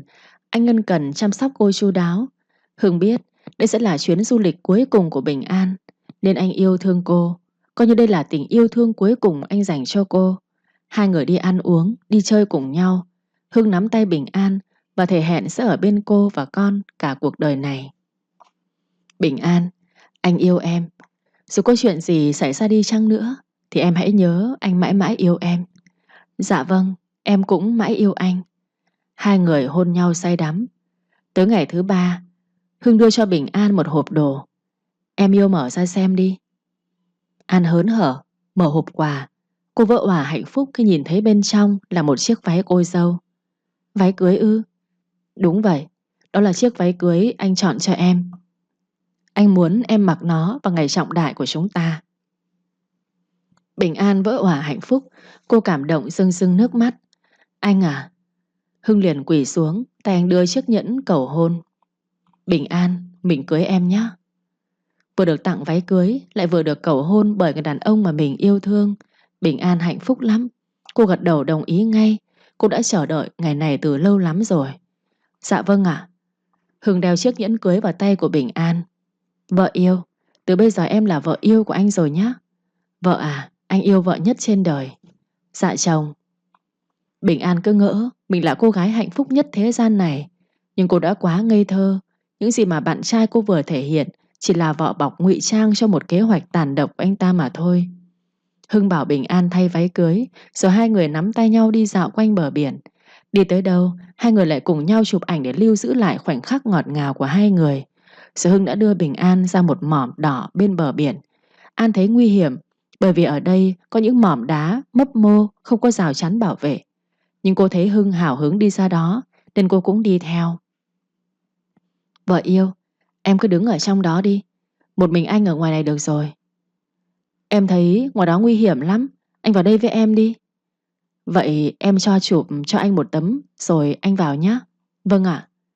Bình An cầm điện thoại chụp cho Hưng một tấm ảnh. Dạ được rồi đấy, anh vào đây đi. Em cho anh thêm một tấm nữa nhé. Hưng giang hai tay lên để cho Bình An chụp. Thế anh ta giả vờ loạng choạng rồi ngã phệt mông xuống. Bình An lo lắng, nên khi thấy Hưng ngã, cô vội chạy tới đỡ anh. Thì theo đà dốc mà mỏm đá lại mấp mô, nên Bình An bị trượt chân. Cô bị ngã nhào xuống vách đá. Hai tay cô bám vào mỏm đá giữa lưng chừng. Phía dưới là biển sâu đang vỗ sóng ảo ạt. Cả người Bình An treo lơ lửng trên không. Anh Hưng, cứu em với, cứu em. Hưng giả vờ hốt hoảng hét lên. Bình An, Bình An. Toàn cơ thể nặng kéo xuống khiến đôi tay của Bình An cứ trượt dần xuống dưới. Anh Hưng, mau kéo em lên đi, kéo em lên với. Em cố bám chặt vào, anh sẽ kéo em lên ngay, cố lên nhé. Kéo em lên ngay đi, em không bám nổi nữa rồi. Rõ ràng là tay của Hưng có thể chạm tới tay của Bình An và anh có thể kéo cô lên được. Nhưng anh lại không kéo. Anh giả vờ thò tay xuống, nhưng anh để tay anh không chạm tới tay của Bình An. Trong tình huống đó, Hưng có thể kéo Bình An lên được ngay, nhưng anh đã không muốn kéo cô lên. Bình An chỉ trụ được 2 phút, cô dần dần bị trượt rồi bị rơi xuống biển, và cô bị nước cuốn đi. Giây phút nhìn vợ con mình rơi xuống biển, Hưng bất giác đau lòng, anh bật khóc thành tiếng. Anh gào tên Bình An. Vẻ mặt đau khổ của anh nếu ai nhìn thấy sẽ nghĩ anh là người thương vợ con của mình lắm. Sau một hồi không thấy Bình An ngoi lên mặt nước thì Hưng mới đứng dậy chạy đi tìm người giúp mình. Một lúc sau, cảnh sát và nhân viên cứu hộ tới. Họ tìm kiếm khắp nơi nhưng không thấy Bình An đâu cả. Hưng ngồi trên bờ như người mất hồn. Ai nhìn thấy cũng phải xót xa. Nhiều người còn động viên anh hãy mạnh mẽ mà sống tiếp. Cứ ai hỏi tới, anh lại gào khóc một cách đau đớn tột cùng. Nhiều người thương cảm xót xa. Thương quá. Nghe nói hai vợ chồng đứng chụp ảnh kỷ niệm thì người vợ bị trượt chân và rơi xuống biển. Bây giờ vẫn chưa tìm thấy xác. Nghe nói vợ của anh ấy đang mang thai gần 3 tháng nữa. Tội quá. Chắc là anh ấy đau đớn lắm. Một lúc mất cả vợ cả con như thế. Đời người ta sống chết không ai nói trước được điều gì cả, đúng không? Mong anh ấy sớm vượt qua nỗi đau đớn này để tiếp tục sống. Hưng cứ ngồi bên bờ biển gào khóc trong tuyệt vọng. Bình An, tại sao em lại bỏ anh đi như vậy? Anh làm sao có thể sống tiếp mà không có em đây? Bình An. An rơi xuống biển, đầu cô bị va vào đá khiến khuôn mặt của cô bị biến dạng. Toàn thân cô bị thương tích nặng nề. Nhưng số cô vẫn chưa thể chết. Cô bị nước cuốn đi rồi trôi dạt vào một bãi cát ở ven bờ biển. Hòa Phong đưa mẹ tới nhà bác chơi. Vừa cất đồ đạc vào phòng, anh liền đi ra bờ biển chơi. Bà Lan gọi: Hòa Phong, con ăn sáng rồi hãy đi chơi nhé. Dạ bác với mẹ cứ ăn đi ạ. Con chơi một lát rồi con về. Thế con đi đi.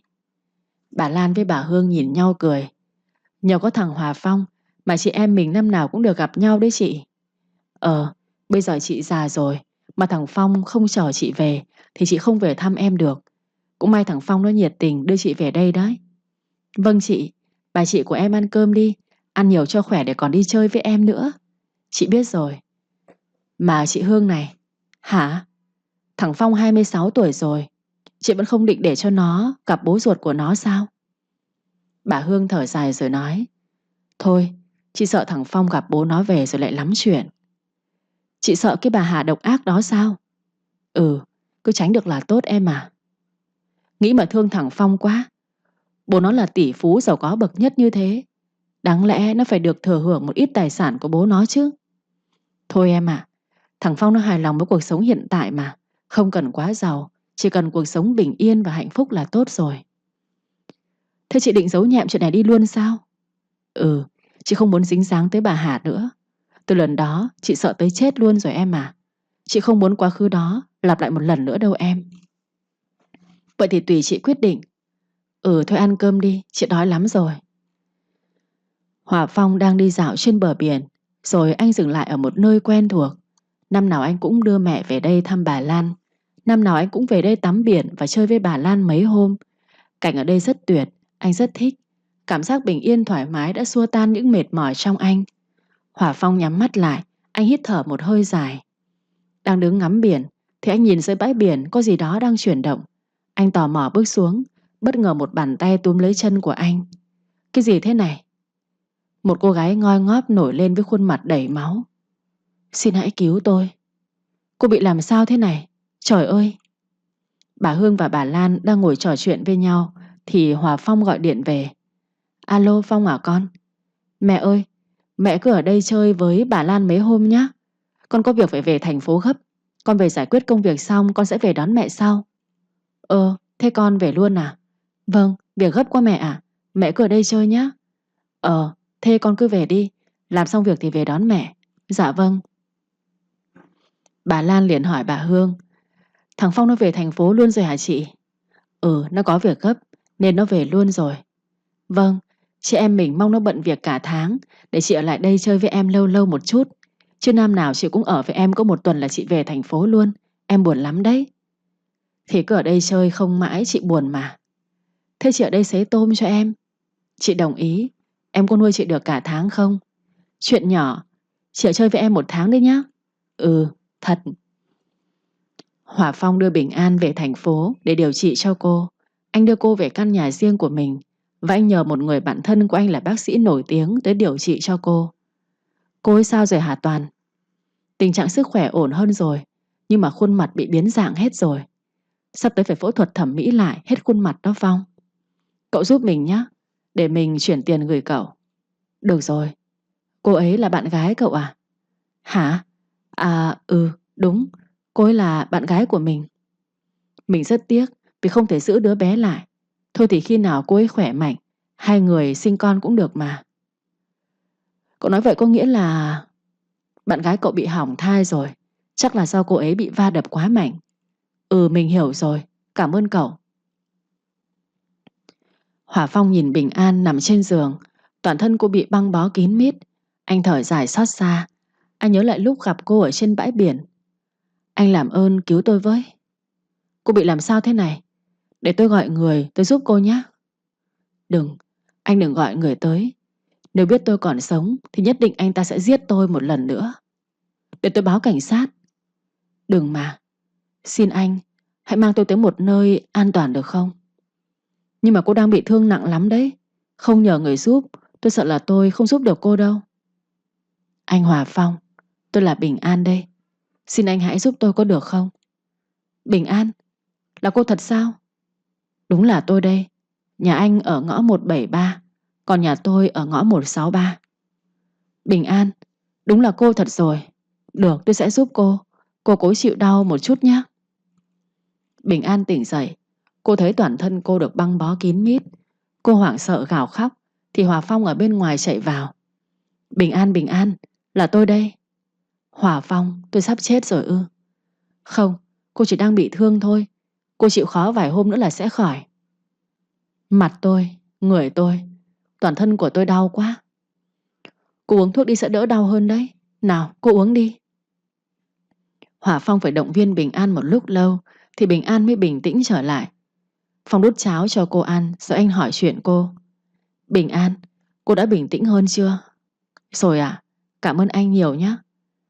Thế giờ cô kể cho tôi nghe lý do tại sao cô lại bị ngã xuống biển như vậy được không? Bình An cay đắng kể cho Hòa Phong nghe tất cả mọi chuyện. Câu chuyện tình yêu ngọt ngào của cô với Ngọc Hưng. Rồi Hưng cầu hôn cô, Hưng tặng váy cưới cho cô và đưa cô ra bờ biển chụp ảnh. Cô kể mà nước mắt cứ chảy ra. Trái tim của cô tan nát khi bị Hưng lừa. Tôi bị bạn trai của tôi lừa. Anh ta muốn tôi chết để tiến tới với con gái của ông chủ tịch.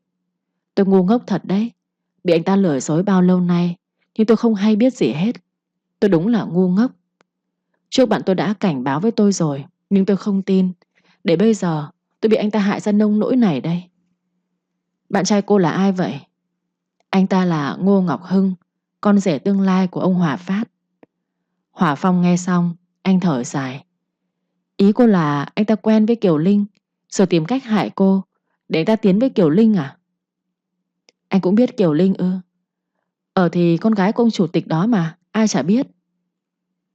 Cũng đúng, lúc trước cô ta liên tục đe dọa tôi. Cô ta bắt tôi rời xa Ngọc Hưng, nhưng tôi nhất quyết không đồng ý.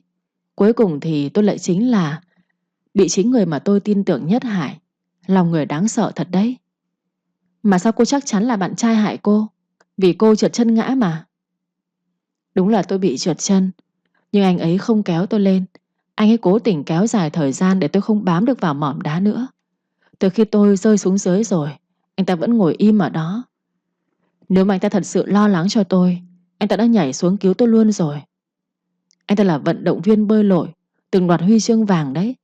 Anh ta bơi rất giỏi, nhưng anh ta không muốn cứu tôi. Anh ta cũng biết là tôi không biết bơi. Vậy mà... Nếu mà đúng như vậy thì anh ta quá tệ. Tôi chắc chắn một điều rằng chỉ một thời gian ngắn nữa thôi, anh ta và Kiều Linh sẽ cưới nhau.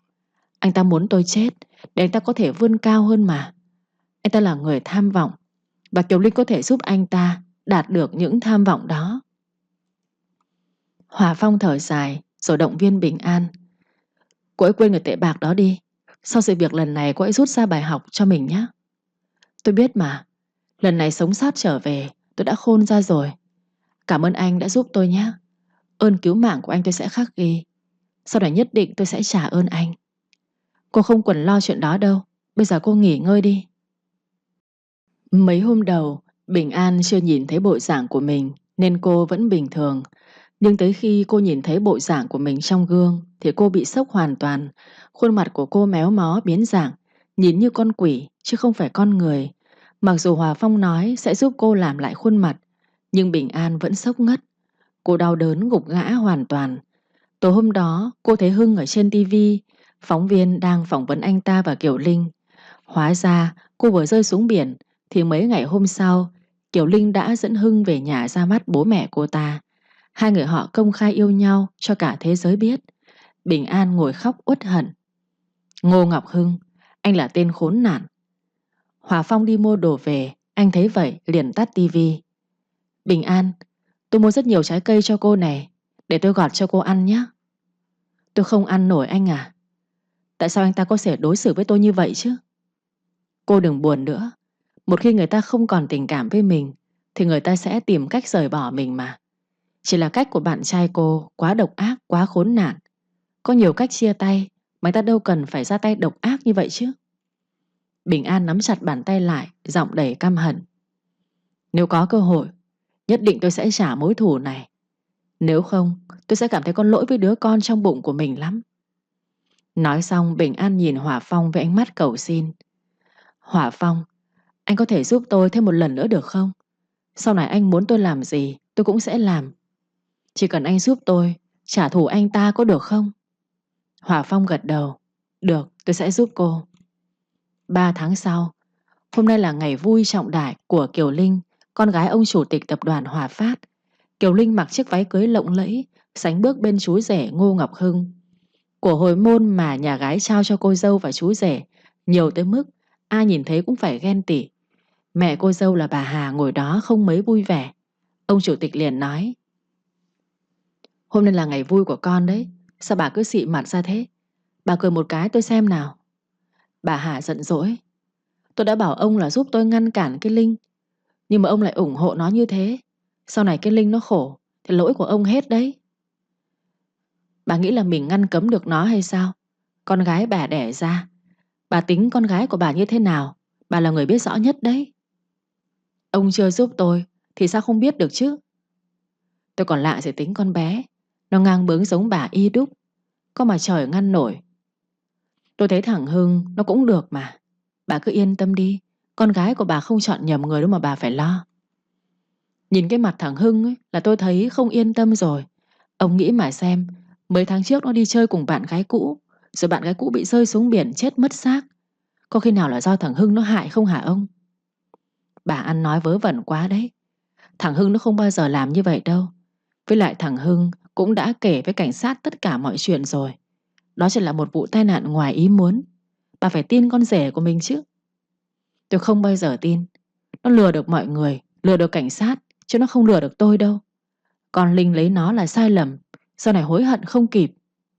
Thôi, tôi xin bà chủ ẻo con của bà bao nhiêu lần rồi mà bà chưa chán sao? Tôi sẽ lột cái mặt nạ của thằng Hưng xuống cho bố con ông xem, rồi bố con của ông sẽ biết thôi. Đủ rồi, bà đừng có mà nói năng bậy bạ nữa. Ông Phát trừng mắt quát bà Hà, nên bà Hà im không nói thêm gì nữa. Bà không muốn cho Kiều Linh lấy Hưng đâu, nhưng vì Linh nhất quyết lấy bằng được, lại có ông chủ tịch ủng hộ, nên bà Hà không làm gì được. Bà nghi ngờ Hưng nhiều chuyện lắm, nhưng bà không có bằng chứng. Bà cảm thấy lo lắng bất an khi có một người con rể là Hưng. Bà tự nhủ sau này mình phải cẩn thận, đề phòng con rể. Tiếng cười nhộn nhịp ở trong bên căn biệt thự của ông chủ tịch. Chú rể trao nhẫn cho cô dâu ở bên trong, thì bên ngoài một người bạn của cô dâu hốt hoảng chạy vào. Kiều Linh, Kiều Linh ơi! Ơi, có chuyện gì thế? Ảnh cưới của cậu bị làm sao? Cậu ra mà xem. Kiều Linh và Hưng đi ra ngoài cổng xem, thì cả hai hoang mang khi thấy ảnh cưới của mình bị ai đó rạch những vệt dài ở giữa mặt của cô dâu và chú rể. Cô nổi giận quát: Là ai? Ai đã rạch ảnh cưới của tôi vậy? Mọi người ngơ ngác nhìn nhau không biết ai cả. Hưng bảo người xem camera thì camera bị hỏng từ bao giờ rồi.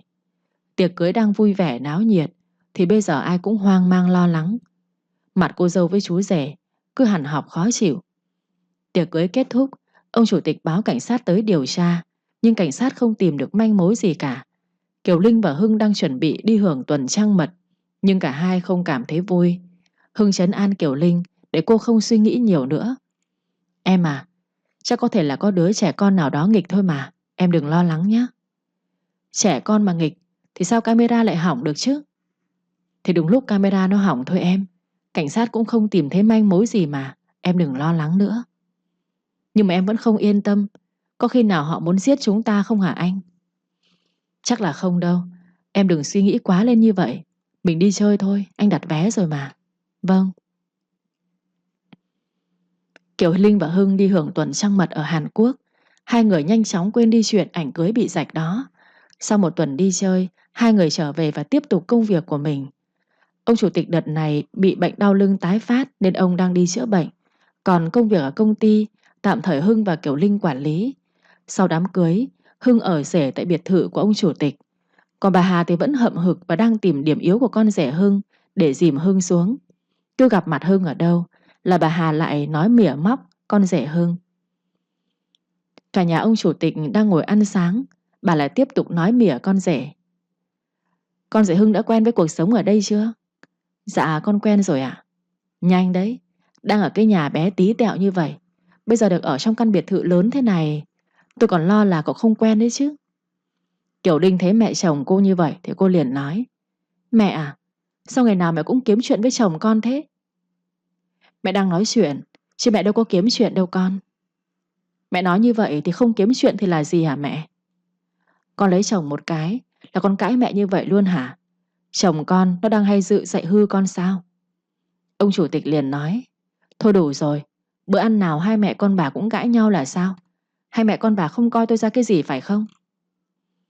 Lúc đó bà Hà với Kiều Linh mới không nói nhau nữa. Hưng ngồi ăn mà anh nuốt không trôi. Anh cưới Kiều Linh, anh được thêm nhiều thứ. Anh có nhiều tiền, có xe ô tô xịn, có chỗ đứng vững chắc trong tập đoàn Hòa Phát. Nhưng anh phải nghe những lời nói khó nghe của mẹ vợ mỗi ngày. Anh bắt đầu cảm thấy khó chịu với bà mẹ vợ khó tính này. Hết giờ làm việc, Hỏa Phong vội vã ra về. Mấy anh em đồng nghiệp làm cùng văn phòng có hẹn đi uống bia nên gọi Hỏa Phong. Phong, cậu vội về làm gì thế? Uống bia với bọn tôi đã chứ? Thôi, mấy ông đi đi. Nay tôi có việc phải về nhà sớm, hẹn khi khác nhé. Cái thằng này, vợ con chưa có thì vội cái gì không biết. Hòa Phong gãi đầu ngại. Anh không nói gì mà đi thẳng ra nhà xe. Từ ngày Bình An xuất hiện, cuộc sống của Hòa Phong thay đổi hẳn. Hết giờ làm là anh về sớm để được ở bên cô. 3 tháng qua anh vẫn để cô ở nhà riêng của mình. Anh chăm sóc cô chu đáo. Anh chi hết cả số tiền tiết kiệm của anh để phẫu thuật thẩm mỹ cho cô. Sau 3 tháng tích cực điều trị và phẫu thuật thẩm mỹ thì Bình An đã xinh đẹp rạng người. Cô lột xác thành một cô gái vô cùng xinh đẹp. Hòa Phong còn bất ngờ với diện mạo mới của cô. 3 tháng anh chăm sóc cho cô tận tình như người chồng chăm sóc vợ. Và anh đã thầm thương cô từ lúc nào anh cũng không hay biết. Anh định là chờ cô thêm một thời gian nữa để cô ổn định lại với tất cả mọi chuyện. Anh sẽ bày tỏ tình cảm với cô. Anh muốn chăm sóc cô cả cuộc đời này. Bình An đang nấu cơm thì Hòa Phong về tới. Bình An ơi, anh về rồi. Dạ anh có mệt không ạ? Anh không mệt. Em nấu món gì đó? Dạ, hôm nay em nấu món cá sốt và tôm chiên. Nhìn ngon quá. Anh lên tắm đi rồi xuống ăn cơm nhé. Ừ, mà mẹ đi đâu rồi em? Mẹ nói là đi mua trái cây ở siêu thị đấy. Chắc là mẹ sắp tới về rồi ạ. Ừ, vậy anh đi tắm đây. Hòa Phong đi tắm. Anh nhìn bộ quần áo mà Bình An để sẵn ở đó cho anh. Anh mỉm cười hạnh phúc. Từ lúc Bình An khỏe lại, cô chăm sóc anh như một người vợ chăm sóc chồng. Anh vui lắm, thế nên hết giờ làm anh về nhà sớm với cô. Đến cuối tuần, mẹ anh sẽ qua đây chơi với anh. Mẹ anh cũng vui khi có Bình An ở bên. Bà còn giục anh nhanh chóng bày tỏ tình cảm với Bình An, rồi hai đứa cưới nhau luôn thì càng tốt. Như vậy bà sẽ có con dâu, rồi bà sẽ có cháu nội. Thế nhưng Hỏa Phong vẫn chưa dám bày tỏ tình cảm với Bình An, mặc dù anh rất thích cô rồi. Ông Hòa Phát đi siêu thị, thì ông thấy bà Hương ở trong siêu thị đi ra. Mặc dù đã 26 năm trôi qua, nhưng khi ông Phát gặp lại người vợ của ông ngày xưa, ông vẫn nhận ra. Ngọc Hương. Ông vội vàng bảo lái xe. Cậu dừng lại, mau dừng lại đi. Dạ vâng, có việc gì vậy thưa chủ tịch? Cậu ở đây chờ tôi nhé. Có gì lát tôi gọi cho. Vâng, thưa chủ tịch. Ông Phát vội vàng xuống xe và chạy theo bóng dáng của người xưa. Ngọc Hương, có phải Ngọc Hương không? Ngọc Hương. Bà Hương nghe thấy tiếng gọi thì bà liền quay lại, nhìn thấy ông Phát, bà giật mình hốt hoảng. Ông Phát, chết rồi, mình phải chạy trốn thôi, mình không thể để ông ấy biết mình được. Bà Hương bỏ chạy, nhưng do bà bị vướng nhiều đồ quá nên bà bị ngã. Ông đuổi tới nơi liền kéo tay bà Hương. Đúng là Hương rồi, bà vẫn còn sống, tôi mừng quá. Ông Phát ôm chầm lấy bà Hương, nhưng bà Hương đẩy ông ra và nói: Không, tôi không phải là Hương, ông nhầm rồi. Bà Hương vừa nói vừa bỏ chạy. Ông Phát liền bí mật đi theo bà Hương. Ông muốn biết chỗ ở của bà Hương, bởi vì ông khẳng định là mình không bao giờ có thể nhầm lẫn được. Dù 26 năm trôi qua, nhưng ông vẫn nhận ra bà Hương, bởi vì bà Hương vẫn trẻ và giữ được vóc dáng mảnh mai cùng cái bớt đỏ to bằng đầu ngón tay ở cằm. Làm sao mà ông có thể nhầm lẫn bà với ai được chứ? Bà Hương bỏ cả túi trái cây để chạy trốn ông Phát. Bà quay cổ lại, không nhìn thấy ông Phát nữa, thì bà mới thở phào. May quá, mình chạy trốn kịp, tí thì bị lộ. Thấy bà Hương về nhà tay không, Hòa Phong liền hỏi: Mẹ, trái cây đâu ạ? Bà Hương gãi đầu rồi nói: Hết trái cây rồi con ạ. Thôi, để mai mẹ mua nhé. Bây giờ đi ăn cơm thôi các con. Vâng. Bà Hương đang ăn cơm cùng hai con thì chuông cửa vang lên. Bình An liền nói: Để con ra mở cửa. Bình An ra mở cửa. Cô sốc khi thấy ông Phát. Ông... ông... Vì Bình An được thay đổi khuôn mặt nên ông Phát không nhận ra Bình An. Ông hỏi: Cháu cho bác hỏi, đây có phải là nhà bà Hương không cháu? Dạ phải. Còn chưa để Bình An nói hết câu, ông Phát đẩy cửa đi thẳng vào bên trong. Hương, Hương. Bà Hương và Hòa Phong hoang mang khi thấy ông Phát. Ông nhầm rồi, tôi không phải là bà Hương nào đó của ông đâu. Tôi là... Tôi xin bà đấy, bà đừng trốn tôi nữa. 26 năm qua tôi đau lòng lắm. Sao bà có thể làm vậy với tôi chứ? Ông nhầm rồi, tôi không phải là bà Hương thật mà. Bà Hương nhìn thấy ông Phát rơi nước mắt khi gặp lại bà và con trai thì bà biết mình không thể che giấu được nữa rồi. Ông Phát khóc, bà Hương cũng khóc. Cảm xúc cứ ùa về khiến mọi người xúc động rơi nước mắt.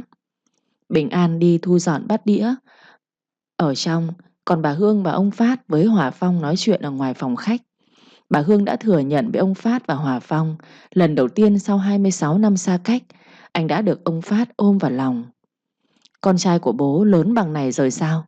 Đẹp trai, phong độ lắm con ạ. Vâng bố, con rất vui khi được gặp lại bố.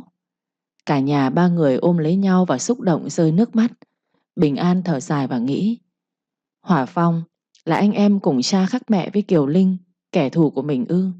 Ông trời thật là biết trêu ngươi mà. Nhưng sau đó cô đã nghĩ ra một ý hay. Mình nghĩ rồi, Hòa Phong là con trai của ông Phát. Sau này ông Phát sẽ tìm cách đưa anh Phong vào công ty. Và tới lúc đó mình sẽ lợi dụng Hòa Phong để trả thù Ngô Ngọc Hưng và Kiều Linh. Ông trời đang giúp mình. Mình còn chưa biết phải tiếp cận Ngô Ngọc Hưng như thế nào, mà nay biết được tin tốt này, đúng là rất có lợi cho kế hoạch trả thù của mình. Sau khi tìm được bà Hương và con trai, ông Phát gặng hỏi bà Hương lý do tại sao ngày xưa bà lại bỏ đi biệt tích như thế. Nhưng bà Hương không muốn nhắc lại chuyện cũ đau lòng đó nữa. Ông Phát dường như đã hiểu ra mọi chuyện. Ông liền nói: Là do bà Hà phải không? Bà Hà hại bà, khiến bà sợ, bỏ tôi đi phải không? Tôi sẽ về nhà xử lý bà ta. Đúng là vậy. Nhưng bây giờ tôi không muốn làm ầm ĩ mọi chuyện lên nữa. Không có bằng chứng gì cả. Với lại bà Hà đã ở bên cạnh ông 26 năm qua. Bà ấy thật lòng với ông mà.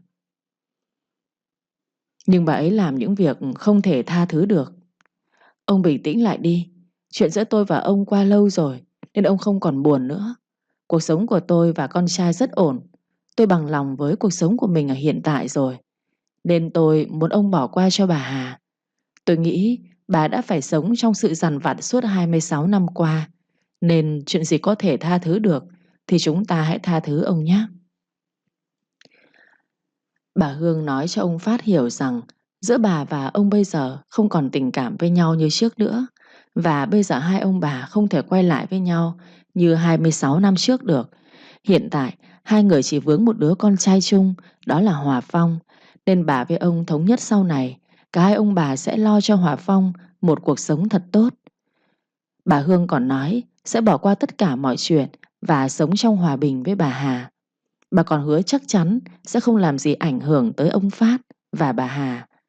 Bà Hương quá lương thiện và tốt bụng, điều đó càng khiến cho ông Phát thấy thương bà nhiều hơn. Ông muốn bù đắp cho hai mẹ con bà thật xứng đáng. Bà Hương chỉ muốn bà và Hòa Phong sống một cuộc sống bình yên. Thỉnh thoảng bà sẽ cho Hòa Phong tới thăm ông Phát một lần, như vậy là được. Nhưng ông Phát lại nghĩ khác. Ông là chủ của một tập đoàn lớn, ông sở hữu số tài sản hàng tỷ đô, thì ông phải chia cho Hòa Phong một nửa. Ông còn tính sẽ đưa Hòa Phong vào công ty làm việc và cho Hòa Phong thừa kế công ty nữa. Làm sao mà ông có thể để con trai của mình đi làm thuê vất vả cho người khác như vậy được chứ? Tìm được vợ và con trai sau bao năm xa cách, ông Phát như trút được cả tảng đá nặng trên lưng xuống. Ông gọi lái xe tới và đón ông về nhà. Ông muốn nói chuyện thẳng thắn với bà Hà, người phụ nữ đang ở bên cạnh ông. Nhưng 26 năm trước, người phụ nữ ấy lại làm ra những việc vô cùng tàn nhẫn với ông và vợ con ông. Ông Phát trở về nhà, trời đã tối muộn. Bà Hà khó chịu hỏi ông: Ông đi đâu mà giờ này mới về thế? Ông làm gì ông cũng nói với tôi một tiếng chứ. Ông khinh thường tôi luôn như vậy sao? Ông Phát ngồi xuống uống ngụm trà rồi nói: Tôi vừa đi gặp bà Ngọc Hương và con trai của tôi về. Câu nói của ông Phát khiến bà Hà choáng váng. Bà lúng túng hỏi: Ông nói cái gì vậy chứ? Ông đang trêu tôi phải không? Bà nghĩ tôi hay trêu đùa bà như vậy sao? Bà Hà hoảng sợ khi nhìn thấy ánh mắt nghiêm túc của ông Phát. Bà cúi gằm mặt xuống và lý nhí nói: Ông gặp bà Hương thật sao? Bà ấy vẫn còn sống ư? Tôi tưởng năm đó bà ấy... Phải, bà Hương vẫn còn sống. Con trai của tôi tên là Hòa Phong, năm nay 26 tuổi. Nó đang làm cảnh sát hình sự đấy bà. Nó mà điều tra lại những việc của 26 năm về trước thì khối người phải ngồi tù đấy nhỉ. Bà Hà ngồi đó nghe ông Phát nói mà cảm thấy hoang mang lo sợ. Ông Phát thở dài rồi nói tiếp: Bà có thấy áy náy không? Hả bà Hà? 26 năm qua bà sống có vui vẻ hay không? Sau tất cả những việc làm độc ác của bà thì bà Hương vẫn tha thứ cho bà đấy. Bà ấy nói tôi bỏ qua cho bà, đừng làm khó gì bà cả. Bà Hương còn nói bà ở bên cạnh tôi 26 năm rồi, bảo tôi hãy trân trọng bà. Còn tôi bây giờ và bà chỉ cùng nhau lo cho đứa con chung thôi. Chúng tôi không còn tình cảm với nhau nữa. Bà thấy bà Hương nói như vậy, bà có thấy lương tâm của bà cắn rứt không hả bà Hà? Bà Hà ngồi im không nhúc nhích. Ông Phát lại nói thêm: Đáng lẽ tôi không bỏ qua cho bà đâu, nhưng bà Hương nói như vậy thì tôi tạm bỏ qua cho bà đấy. Bà hãy tới gặp và tạ lỗi với bà Hương đi. Hãy sống tích đức cho con đi, đừng làm gì sai nữa. Con trai tôi nó là cảnh sát hình sự đấy. Nó mà điều tra lại tất cả mọi chuyện thì tôi không cứu nổi bà đâu. Bây giờ bà đi tạ lỗi sớm đi, đừng để mọi chuyện đi xa thêm nữa. Tôi có làm gì đâu chứ. Đến bây giờ bà vẫn không tỉnh ngộ sao? Thế 26 năm qua bà Hương có sống tốt không? Cũng tốt. Lúc bà ấy gặp nạn thì được một người đàn ông tốt cưu mang. Sau đó bà Hương lấy ông ấy và sống bình yên nuôi con trai. Ông ấy rất tốt, còn nuôi Hòa Phong ăn học nên người. Nhưng không may ông ấy bị bệnh và mất mấy năm trước. Thế nên bà Hương mới nói với tôi là hãy tha thứ cho bà, vì tôi và bà ấy đều có gia đình riêng rồi. Chúng tôi chỉ có trách nhiệm là lo cho thằng Hòa Phong thôi. Bà ấy suy nghĩ lại tất cả mọi chuyện, rồi bà tạ lỗi và cầu xin bà ấy đi. Tôi mệt mỏi với bà lắm rồi. Tôi chỉ giúp được bà tới đây thôi, còn bà tự lo cho mình đi. Ông Phát nói xong thở dài và đi lên phòng. Bà Hà ngồi run sợ. Cuối cùng thì ngày đáng sợ này cũng đã tới. Cái ngày bà lo sợ suốt 26 năm qua cũng đã tới. Trên đời này không có chuyện gì là có thể che giấu mãi được. cái kim trong bọc lâu ngày cũng phải lòi ra thôi. Ông Phát muốn bù đắp cho Hòa Phong, nhưng Hòa Phong từ chối không nhận. Công việc của anh rất tốt, anh có thể lo cho mẹ anh một cuộc sống thoải mái, nên anh không muốn nhận bất cứ thứ gì từ bố anh. Thế nhưng Bình An lại muốn anh tới công ty của bố anh làm việc. Cô muốn anh giữ một vị trí quan trọng trong công ty của ông Phát. Anh à, em muốn anh tới công ty của bố làm việc. Đó là quyền lợi của anh mà. Anh không đi đâu, anh có công việc ổn định rồi mà em. Em biết là anh có công việc ổn định, anh chỉ tranh thủ tới công ty quản lý việc giúp bố anh thôi mà. Quản lý công việc qua máy tính cũng được. Anh là con trai của ông ấy, anh có quyền lợi chứ. Bình An, cuộc sống của chúng ta đang bình yên thế này mà em. Anh có rất nhiều tiền, em không cần phải lo gì cả. Lúc này thì Bình An nói thẳng với Hòa Phong. Vậy em nói thẳng luôn này, em rất hận Ngô Ngọc Hưng. Em muốn trả thù anh ta, em muốn anh ta bị trừng phạt. Nếu anh vào công ty của bố, em sẽ có cơ hội vào đó làm việc cùng anh. Và đương nhiên là em sẽ có cơ hội trả thù anh ta. Anh đã hứa với em là anh sẽ giúp em trả thù mà. Bình An à, thù hằn chỉ khiến em thêm mệt mỏi thôi. Em hãy buông bỏ những chuyện không vui đi nhé. Anh vẫn không muốn giúp em phải không? Bình An, vậy cũng được. Em xin phép về quê sống cùng mẹ em đây. Số tiền em nợ anh bao giờ có tiền em sẽ trả anh. Bình An, sao tự dưng em lại đòi về quê chứ? Em đã hứa ở lại đây cùng với anh cơ mà. Em thấy không còn lý do gì nữa. Em về quê đây, anh nhớ giữ gìn sức khỏe nhé. Bình An đi vào trong phòng dọn quần áo. Hòa Phong vội vàng chạy theo. Bình An, anh yêu em nhiều lắm. Em đừng đi mà. Anh xin em đấy. Anh có muốn em làm vợ anh không hả anh Phong? Anh có chứ. Em sẽ làm vợ anh. Nếu anh về tập đoàn Hòa Phát, anh vẫn có thể làm tốt hai công việc của mình. Anh vừa có tất cả mọi thứ lại vừa có em. Anh không muốn có em sao? Bình An rúc vào lòng của Hòa Phong. Anh không muốn có em thật sao hả anh Hòa Phong? Anh có. Anh muốn cưới em, Bình An. Vậy thì anh biết là mình phải làm gì rồi đấy. Anh có làm được không? Hòa Phong gật đầu nói. Anh làm được. Ngày hôm sau, ông Phát đưa Hòa Phong về nhà mình ăn cơm tối. Kiều Linh và Hưng đi làm về, thấy dì giúp việc làm rất nhiều món ngon. Kiều Linh liền hỏi. Dì Nga nay làm nhiều món thế ạ? Dạ, ông chủ tịch dặn dì làm nhiều món bởi vì nay nhà có khách cô ạ.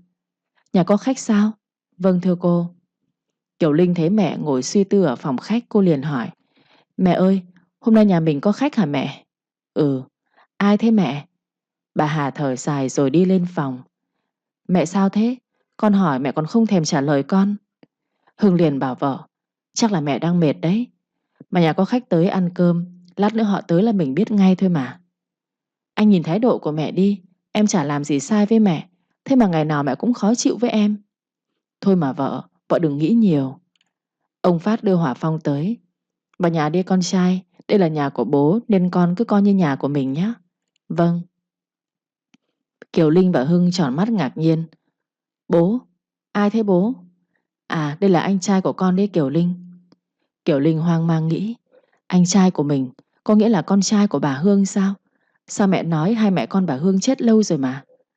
Kiều Linh ngập ngừng hỏi. Anh trai của con ư? Ừ, anh con tên là Hòa Phong. Hòa Phong chìa tay ra. Chào em Kiều Linh. Kiều Linh không bắt tay anh trai mà cô đi thẳng vào phòng của mẹ. Mẹ dạy con hỏi đây. Có chuyện gì thế? Bố đưa con trai của bà Hương tới kìa. Thế sao ngày trước mẹ nói với con là bà ấy và con trai của bà ấy đã chết rồi cơ mà? Sao giờ con trai bà ta lại xuất hiện vậy hả mẹ? Mẹ con bà ấy vẫn còn sống. Và sắp tới Hòa Phong sẽ tới công ty làm việc đấy. Hả? Anh ta đến công ty làm việc thật sao? Ừ. Mẹ phải ngăn cản bố chứ. Sao có thể để anh ta tới công ty làm việc được? Anh ta cướp hết tài sản của bố con thì sao? Thôi chuyện đó nói sau đi, mẹ đang mệt. Để sau thì anh ta cướp sạch rồi. Mẹ tỉnh táo lại đi mẹ. Bữa ăn tối diễn ra khá căng thẳng. Bà sợ nên ngồi ăn trong im lặng. Kiều Linh và Hưng thì sợ Hòa Phong cướp hết tài sản của ông Phát nên ăn cơm không thấy ngon. Hai vợ chồng cứ liếc mắt nhìn Hòa Phong liên tục.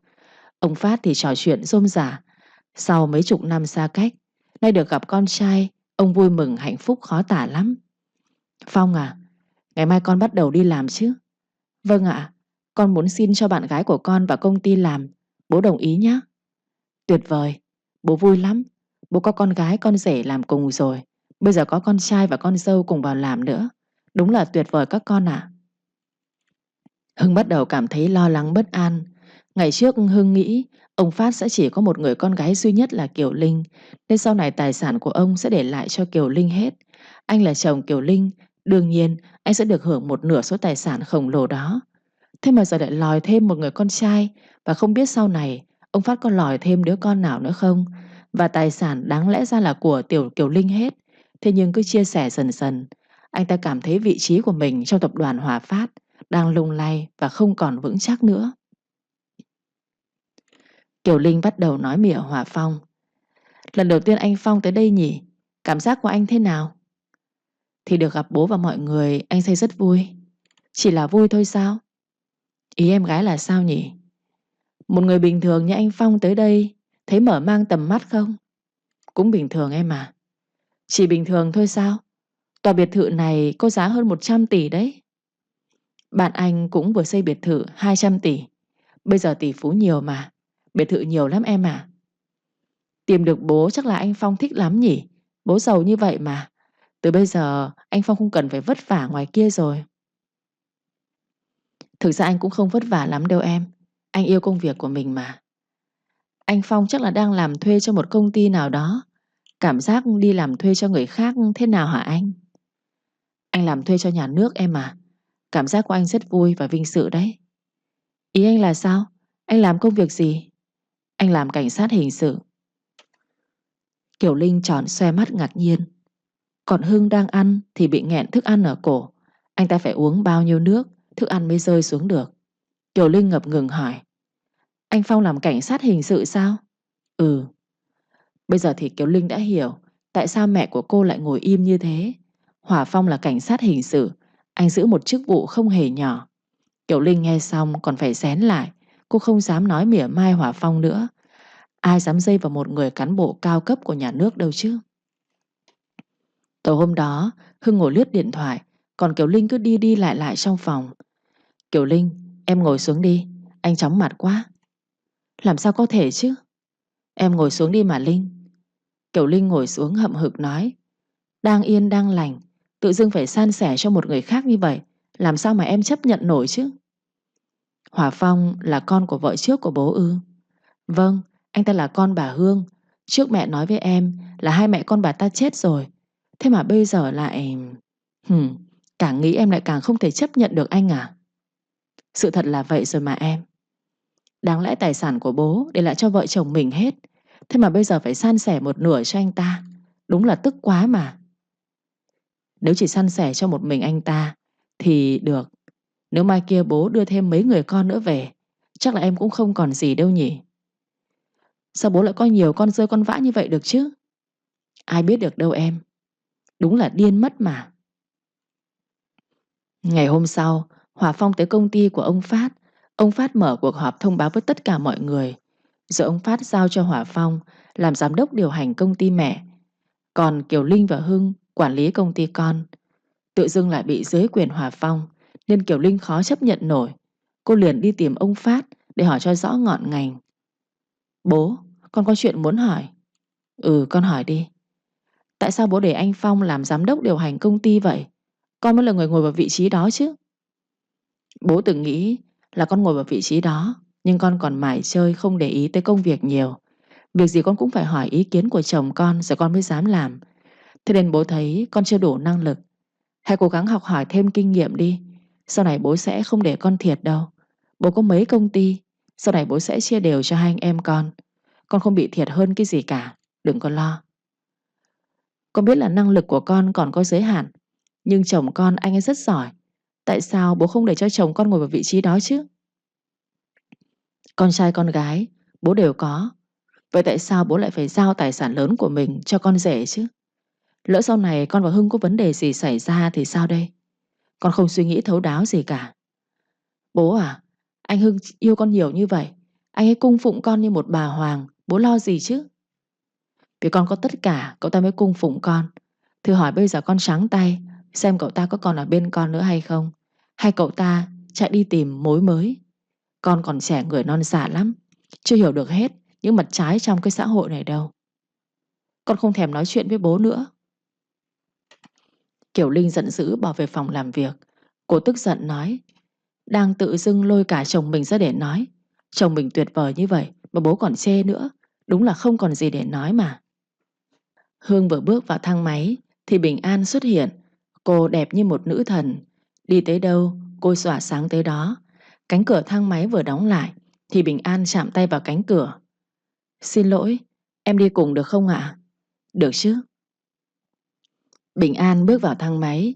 Giọng nói này, ánh mắt này, dáng người này rất quen thuộc. Hưng nhìn kỹ, anh ta thấy khuôn mặt thay đổi, nhưng giọng nói và ánh mắt vẫn nguyên vẹn. Anh ta giật mình lùi lại. Bình An. Dạ là em đây. Em chào anh Hưng nhé. Lâu rồi không gặp, anh Hưng có khỏe không ạ? Hưng hoảng sợ, anh ta ngồi phệt xuống. Sao có thể? Bình An đã rơi xuống biển rồi mà. Sao có thể? Bình An thấy Hưng hoảng sợ, cô cảm thấy rất hả hê. Cô vẫn giả vờ nói giọng ân cần không hề oán trách. Chuyện dài lắm. Anh có muốn nghe em kể không? Chúng ta lên căng tin uống nước. Em kể cho anh nghe. Cánh cửa thang máy mở ra. Bình An bước ra ngoài. Cô thấy Hưng vẫn đứng đó. Cô liền nói, anh không muốn nghe em kể sao? Hưng thở dài. Anh lấy hết can đảm để đi theo Bình An ra căng tin. Hưng nhìn Bình An chằm chằm. Khuôn mặt Bình An bây giờ đã khác. Nhưng bù lại, nhìn cô xinh đẹp hơn lúc trước rất nhiều. Khuôn mặt xinh đẹp cùng nước da trắng ngần, dáng chuẩn đẹp, cộng thêm cách ăn mặc của Bình An bây giờ rất hợp mốt, sang chảnh. Cô bây giờ đã khác, không còn là Bình An quê mùa như trước. Bây giờ nhìn Bình An toát lên thần thái đỉnh cao của một cô gái tài sắc vẹn toàn. Bình An tiếp cận Hưng thành công. Cô bắt đầu cho kế hoạch trả thù của mình. Trước tiên, cô sẽ xóa bỏ mọi nghi ngờ của Hưng về cô trước, để anh ta tin tưởng cô. Cô nhìn anh ta với ánh mắt chứa chan tình cảm. Hơn 3 tháng rồi không gặp anh Hưng có khỏe không ạ? Anh khỏe, mà mặt em làm sao thế? Sao lại khác ngày xưa vậy? À, hôm đó em bị rơi xuống biển, mặt bị đập vào đá nhọn, nên em bị thương nặng lắm. Em đã phẫu thuật thẩm mỹ, cũng may là ca phẫu thuật thẩm mỹ thành công, không để lại di chứng gì anh à. Em trở về, sao em không đi tìm anh? Lúc đó em bị thương nặng ở đầu lắm, nhưng không nhớ gì cả. Từ lúc em nhớ ra mọi chuyện, em đi tìm anh, thì mọi người nói anh đã kết hôn với chị Kiều Linh rồi. Thế nên em mới không đi tìm anh nữa. Em trở về thế nào? Có thể kể cho anh biết được không? À thì em cũng không biết là mình vào bờ bằng cách nào. Em chỉ nhớ là tới khi em tỉnh lại thì em thấy mình nằm ở trên bãi cát. Sau đó được người ta đưa đi cấp cứu. Nhưng vì lúc đó em bị mất trí nhớ tạm thời nên em không tìm được anh. Đến giờ nhớ ra thì anh đã lấy chị Linh rồi. Em buồn lắm. Em tự trách bản thân. Sao không nhớ ra mọi chuyện sớm hơn một chút nữa? Thì em đã về gặp anh trước khi anh lấy chị Linh. Hưng gãi đầu. Anh ta nói dối để bao biện cho lỗi lầm của mình. Anh xin lỗi em nhé. Tại vì lúc đó anh đau lòng quá. Anh không tìm được em. Anh cứ nghĩ là em đã... Thời gian đó anh rất đau khổ. Chính Kiều Linh đã động viên anh. Cô ấy chăm sóc anh nên anh đã động lòng. Bình An à, anh xin lỗi. Em đừng giận anh nhé. Bình An nghĩ thầm trong bụng. Chính anh hại tôi. Anh muốn tôi chết để anh cưới con gái của ông chủ tịch mà. Anh đạt được mục đích rồi đấy. Chỉ tiếc là tôi vẫn chưa chết. Và tôi đã trở về để trả thù anh đây. Anh cứ chờ đi. Rồi tôi sẽ khiến cho anh mất hết tất cả những gì mà anh đánh đổi để có được. Ngô Ngọc Hưng, tôi căm hận anh. Nghĩ trong bụng vậy thôi. Còn bề ngoài Bình An vẫn luôn tỏ vẻ là mình không có vấn đề gì cả. Và cô chỉ coi đó là một tai nạn. Cô nhẹ nhàng nói. Em cũng hiểu mà. Bây giờ thấy anh hạnh phúc là em yên tâm rồi. Hãy hứa với em, anh phải sống thật hạnh phúc nhé. Hưng ngập ngừng hỏi Bình An. Em không trách anh sao? Trách gì ạ? Tại sao em lại phải trách anh chứ? Vì anh không cứu được em. Anh nghĩ gì vậy? Em không trách anh đâu. Là do em trượt chân và rơi xuống biển mà. Em sao có thể trách anh được chứ? Anh có làm gì đâu. Hưng thở phào nhẹ nhõm. Anh thầm nghĩ. Bình An quá lương thiện. Cô ấy không hề biết là mình cố tình để cô ấy rơi xuống biển. Mình làm một việc quá độc ác với cô ấy. Nhưng cô ấy không trách mình.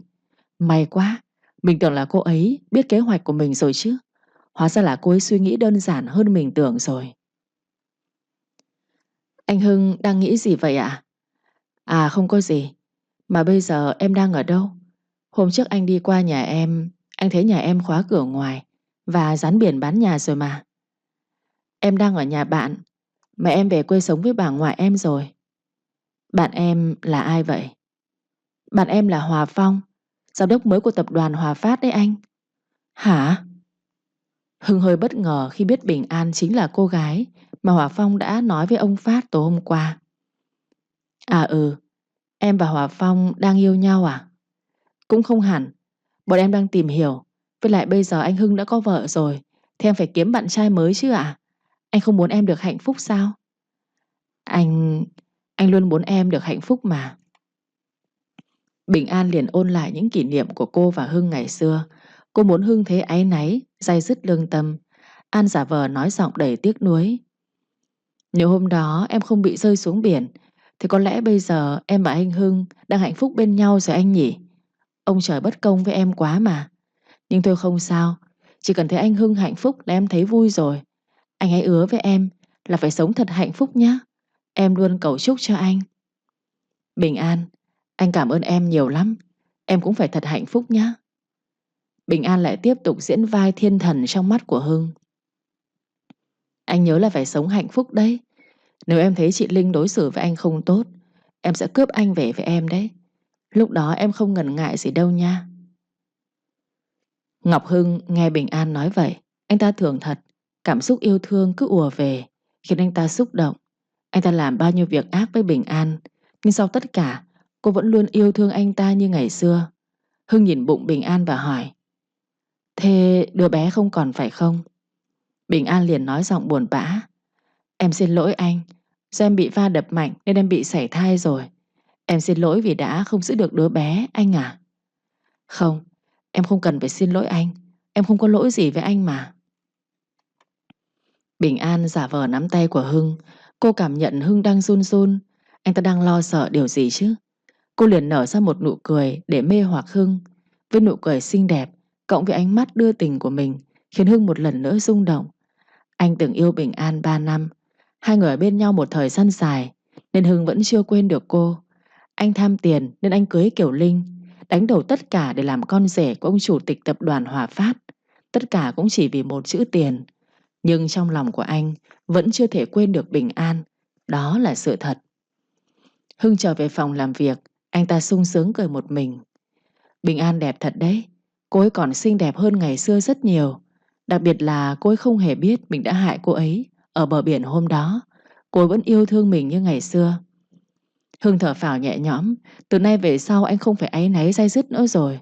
Anh không nghĩ là mình lại may mắn như vậy. Đúng là ông trời đang giúp anh mà. Nhờ có hỏa phong chống lưng nên Bình An được vào công ty làm trưởng phòng kinh doanh. Và phòng làm việc của Bình An lại rất gần phòng làm việc của Hưng. Kiều Linh đợt này đang mang thai nên cô ta ít tới công ty.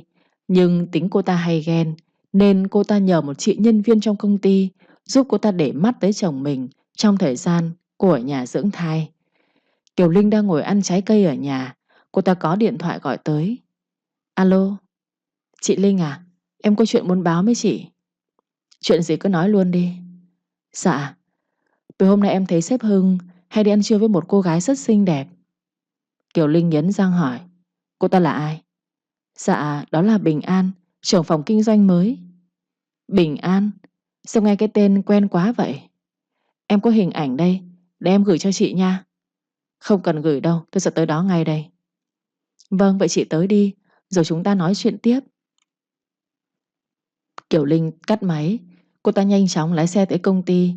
Cả đoạn đường đi cô ta nghĩ tới cô gái tên Bình An kia. Bình An nào nhỉ? Không lẽ là Bình An bạn gái cũ của anh Hưng? Không thể nào, cô ta chết mấy tháng trước rồi mà. Kiều Linh đi thẳng vào trong công ty. Chị Linh, lại đây em bảo. Cô ta đâu rồi? Tôi muốn gặp cô ta. Chị ấy và sếp Hưng đang bàn công việc ở trong phòng của anh Hưng đấy chị. Nghe tới đó thôi là Kiều Linh như phát rồ phát giải. Cô ta xông thẳng vào phòng làm việc của Hưng. Anh Hưng. Hưng và Bình An đang ngồi bàn bạc công việc. Hưng liền bảo, Có chuyện gì không Linh? Anh đang bận một chút. Kiều Linh nhìn Bình An. Do Bình An đã thay đổi diện mạo nên cô ta không nhận ra. Cô là... Bình An hận thù sôi sục trong lòng, nhưng cô vẫn giả vờ như không có chuyện gì. Chào chị, tôi là Bình An đây. Bình An nào? Không lẽ cô chính là Bình An, bạn gái cũ của anh hả? Vâng, là tôi đây ạ. Không đúng, mặt cô khác mà. Với lại Bình An đã chết khi rơi xuống biển rồi mà. Vâng, em bị trượt chân rơi xuống biển, nhưng em vẫn còn sống nha chị. Mặt em khác, là do lúc trước em bị thương nặng quá, khuôn mặt méo mó. Em đã phẫu thuật thẩm mỹ và có khuôn mặt mới như thế này đấy ạ. Cô... Đúng là cô thật. Thế tại sao cô lại ở đây? Cô làm gì ở đây hả? Hiện tại em làm trưởng phòng kinh doanh. Em và anh Hưng đang bàn bạc công việc thôi. Chị đừng hiểu lầm, tội nghiệp anh Hưng nhé chị. Cô muốn gì? Cô vào đây là có mục đích gì hả? Hay là cô muốn cướp anh Hưng chồng của tôi? Kìa chị, em nói chuyện rõ ràng với anh Hưng rồi. Bây giờ em chỉ coi anh ấy là một người anh thôi. Em không có ý gì đâu. Chị đừng hiểu lầm em nha chị. Đương nhiên là cô ta không tin lời Bình An nói. Có người phụ nữ nào có thể bình thường được khi thấy chồng mình làm việc riêng trong phòng với bạn gái cũ được đâu. Cô ta đang nghi ngờ Bình An quay lại đây làm việc là để cướp chồng của cô ta. Cô ta tức lồng lộn lên. Cô im đi, cô đừng có diễn trò nữa. Cô muốn cướp chồng của tôi phải không? Nhìn ánh mắt cô nhìn anh Hưng là tôi đủ biết cô muốn cướp chồng của tôi mà. Tôi cảnh cáo cô mau dọn đồ và cút khỏi công ty của tôi ngay. Nếu không thì cô đừng có trách tôi ác. Bình An thấy Kiều Linh tức điên lên thì cô vui lắm. Cô đã mong tới ngày này lâu lắm rồi. Linh càng tức điên lên thì cô lại càng cảm thấy vui. Ngoài mặt cô vẫn giả vờ mình ngây thơ không biết gì cả. Chị Linh à, bình tĩnh nghe em nói. Em tới đây làm việc chứ em không hề có ý gì với anh Hưng cả. Bây giờ anh Hưng là chồng của chị rồi. Sao em có thể cướp chồng của chị được chứ? Chị đừng hiểu lầm em nha chị. Cô mau cút đi, cút đi. Hưng lúc này mới tức giận quá quát Linh. Kiều Linh, em có thôi đi không hả?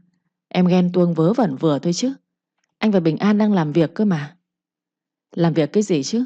Anh muốn qua lại với bạn gái cũ của anh mà. Sao anh không dám thừa nhận? Anh không có gì phải thừa nhận với em hết. Em mau về nhà đi, đừng ở đây mà gây chuyện nữa. Bình An thấy Hưng và Kiều Linh cãi nhau to nên cô đứng dậy và đi ra ngoài. Cô ra ngoài nhếch mép cười.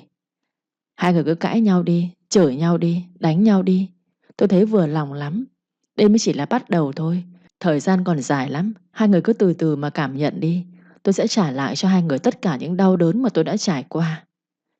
Bình An nở ra một nụ cười mãn nguyện. Rồi cô đi về phòng làm việc.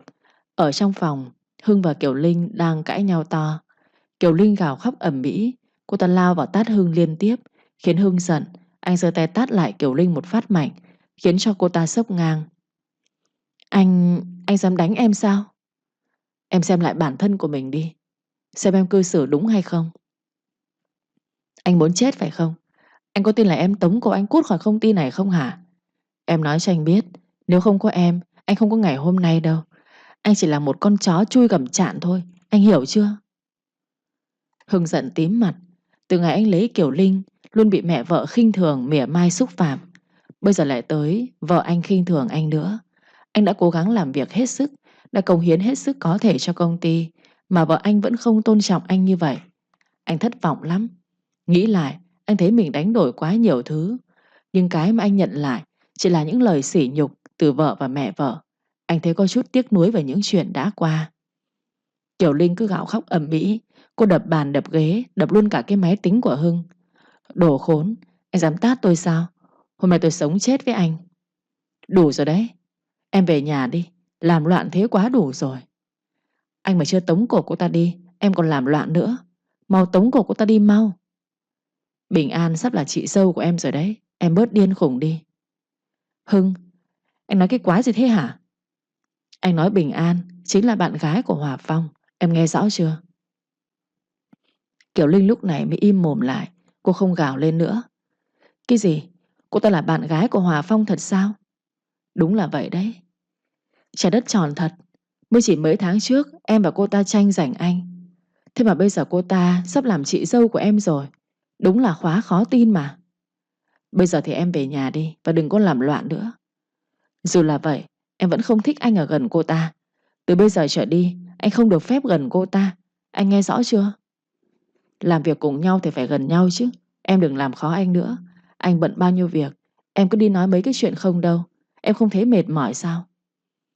Thì em ghen. Em yêu anh. Em sợ cô ta cướp anh của em đấy. Không bao giờ có chuyện đó đâu. Bây giờ thì em về nhà được chưa? Em muốn anh về với em. Anh đang bận nhiều việc lắm. Em tự về đi. Sau khi lấy được lòng tin của Hưng thì Bình An lại tiếp tục ra đòn thứ hai để trả thù người đàn ông bội bạc nhất mà cô từng yêu. Bởi vì làm việc cùng với nhau nên Bình An có rất nhiều cơ hội nói chuyện với Hưng. Trước mặt Hưng thì Bình An luôn là cô gái ngoan ngoãn nghe lời Hưng. Buổi sáng tới công ty Bình An pha cà phê rồi mang vào phòng mời Hưng. Anh Hưng uống cà phê đi ạ. Cảm ơn em nhé, Bình An. Dạ không có gì đâu. Tại vì em vẫn chưa thể quên. Câu nói đầy thả thính ẩn ý của Bình An khiến Hưng xa lưới. Anh ta ngập ngừng hỏi. Em chưa quên gì thế? Thì tại ngày trước em vẫn hay pha cà phê cho anh uống mà. Thói quen cũ em chưa bỏ được thôi. Thôi em về phòng làm việc đây. Anh uống cà phê ngon miệng nhé. Ừ em. Bình An vừa đi khỏi thì Hưng cầm cốc cà phê lên. Anh nhớ lại chuyện cũ. Phải rồi. Ngày trước cô ấy vẫn hay pha cà phê cho mình uống. Bây giờ cô ấy lại tiếp tục pha cà phê cho mình uống. Có phải là cô ấy vẫn chưa quên được mình đúng không? Mình cũng vậy. Mình vẫn chưa thể quên được cô ấy. Hưng uống cà phê rồi anh mỉm cười. Cà phê ngon quá. Hưng đang thưởng thức cà phê thì Kiều Linh đi vào. Nay anh lại uống cà phê à? Hưng đang uống cà phê và tương tư bình an thì Kiều Linh xuất hiện. Anh thở dài phiền muộn. Kiều Linh, em đang có thai, không ở nhà nghỉ ngơi đi. Em tới đây làm gì chứ? Em tới làm việc, ở nhà nhiều em chán rồi. Công việc đã có anh lo liệu. Em tới đây rồi lại kêu mệt thế. Tốt nhất là em về nhà nghỉ ngơi đi. Kiều Linh thấy chồng cứ đuổi khéo cô về. Cô bực quá gắt lên. Em không về, sao anh cứ đuổi em về thế? Hay là anh đuổi em về để anh hú hí với con danh đó? Kiều Linh, em nói mà không biết suy nghĩ sao? Em nói không đúng sao? Anh vẫn chưa quên được cô ta mà. Bây giờ lại gặp lại cô ta, chắc là anh vui lắm phải không? Thôi đủ rồi đấy. Dạo này anh lạnh nhạt với em lắm. Anh đi sớm về muộn, anh ở công ty nhiều hơn ở nhà. Vì ở đây có cô ta phải không? Trời đất, anh bận bao nhiêu là công việc. Em không hiểu cho anh, lại còn ghen tuông vô cớ, rồi nói những lời khó nghe. Anh không hiểu đầu óc của em bị vấn đề gì nữa. Thôi em đi về đi, anh không muốn cãi nhau với em nữa đâu. Ngày nào cũng cãi nhau, anh mệt mỏi lắm rồi.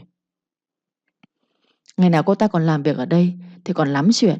Em sẽ bảo bố sa thải cô ta, để xem anh và cô ta còn hú hí với nhau được không. Em vô lý vừa thôi. Bình An có làm gì sai đâu. Cô ta sai vì cô ta là bạn gái cũ của anh đấy, anh Hưng à. Anh không cho phép em đi nói với bố đâu. Tốt nhất là em đừng cố tình phá Bình An. Nếu không em sẽ biết tay anh đấy. Kiều Linh trợn trừng mắt giận dữ. Anh đang đe dọa vợ anh đấy à? Anh bên bạn gái cũ của anh đúng không? Anh làm em bất ngờ quá đấy anh Hưng à. Em nhắc lại để cho anh nhớ. Nếu anh còn bênh cô ta, em sẽ tống anh ra khỏi nhà với hai bàn tay trắng đấy. Anh nghe rõ những lời mà em vừa nói đi. Em có thể cho anh tất cả, nhưng em cũng có thể lấy hết tất cả mọi thứ từ anh. Nếu anh không nghe lời em, anh sẽ phải trả giá đắt đấy. Hưng giận dữ nắm chặt tay lại. Em cho anh được cái gì? Anh làm việc cống hiến cho bố em mấy năm liền. Anh vươn lên bằng thực lực của anh. Em chưa cho anh được cái gì thì đừng có lên mặt dạy đời anh. Ngoài cái mác con gái chủ tịch ra, em chẳng có một thứ gì cả. Em hiểu không? Kiều Linh giận dữ.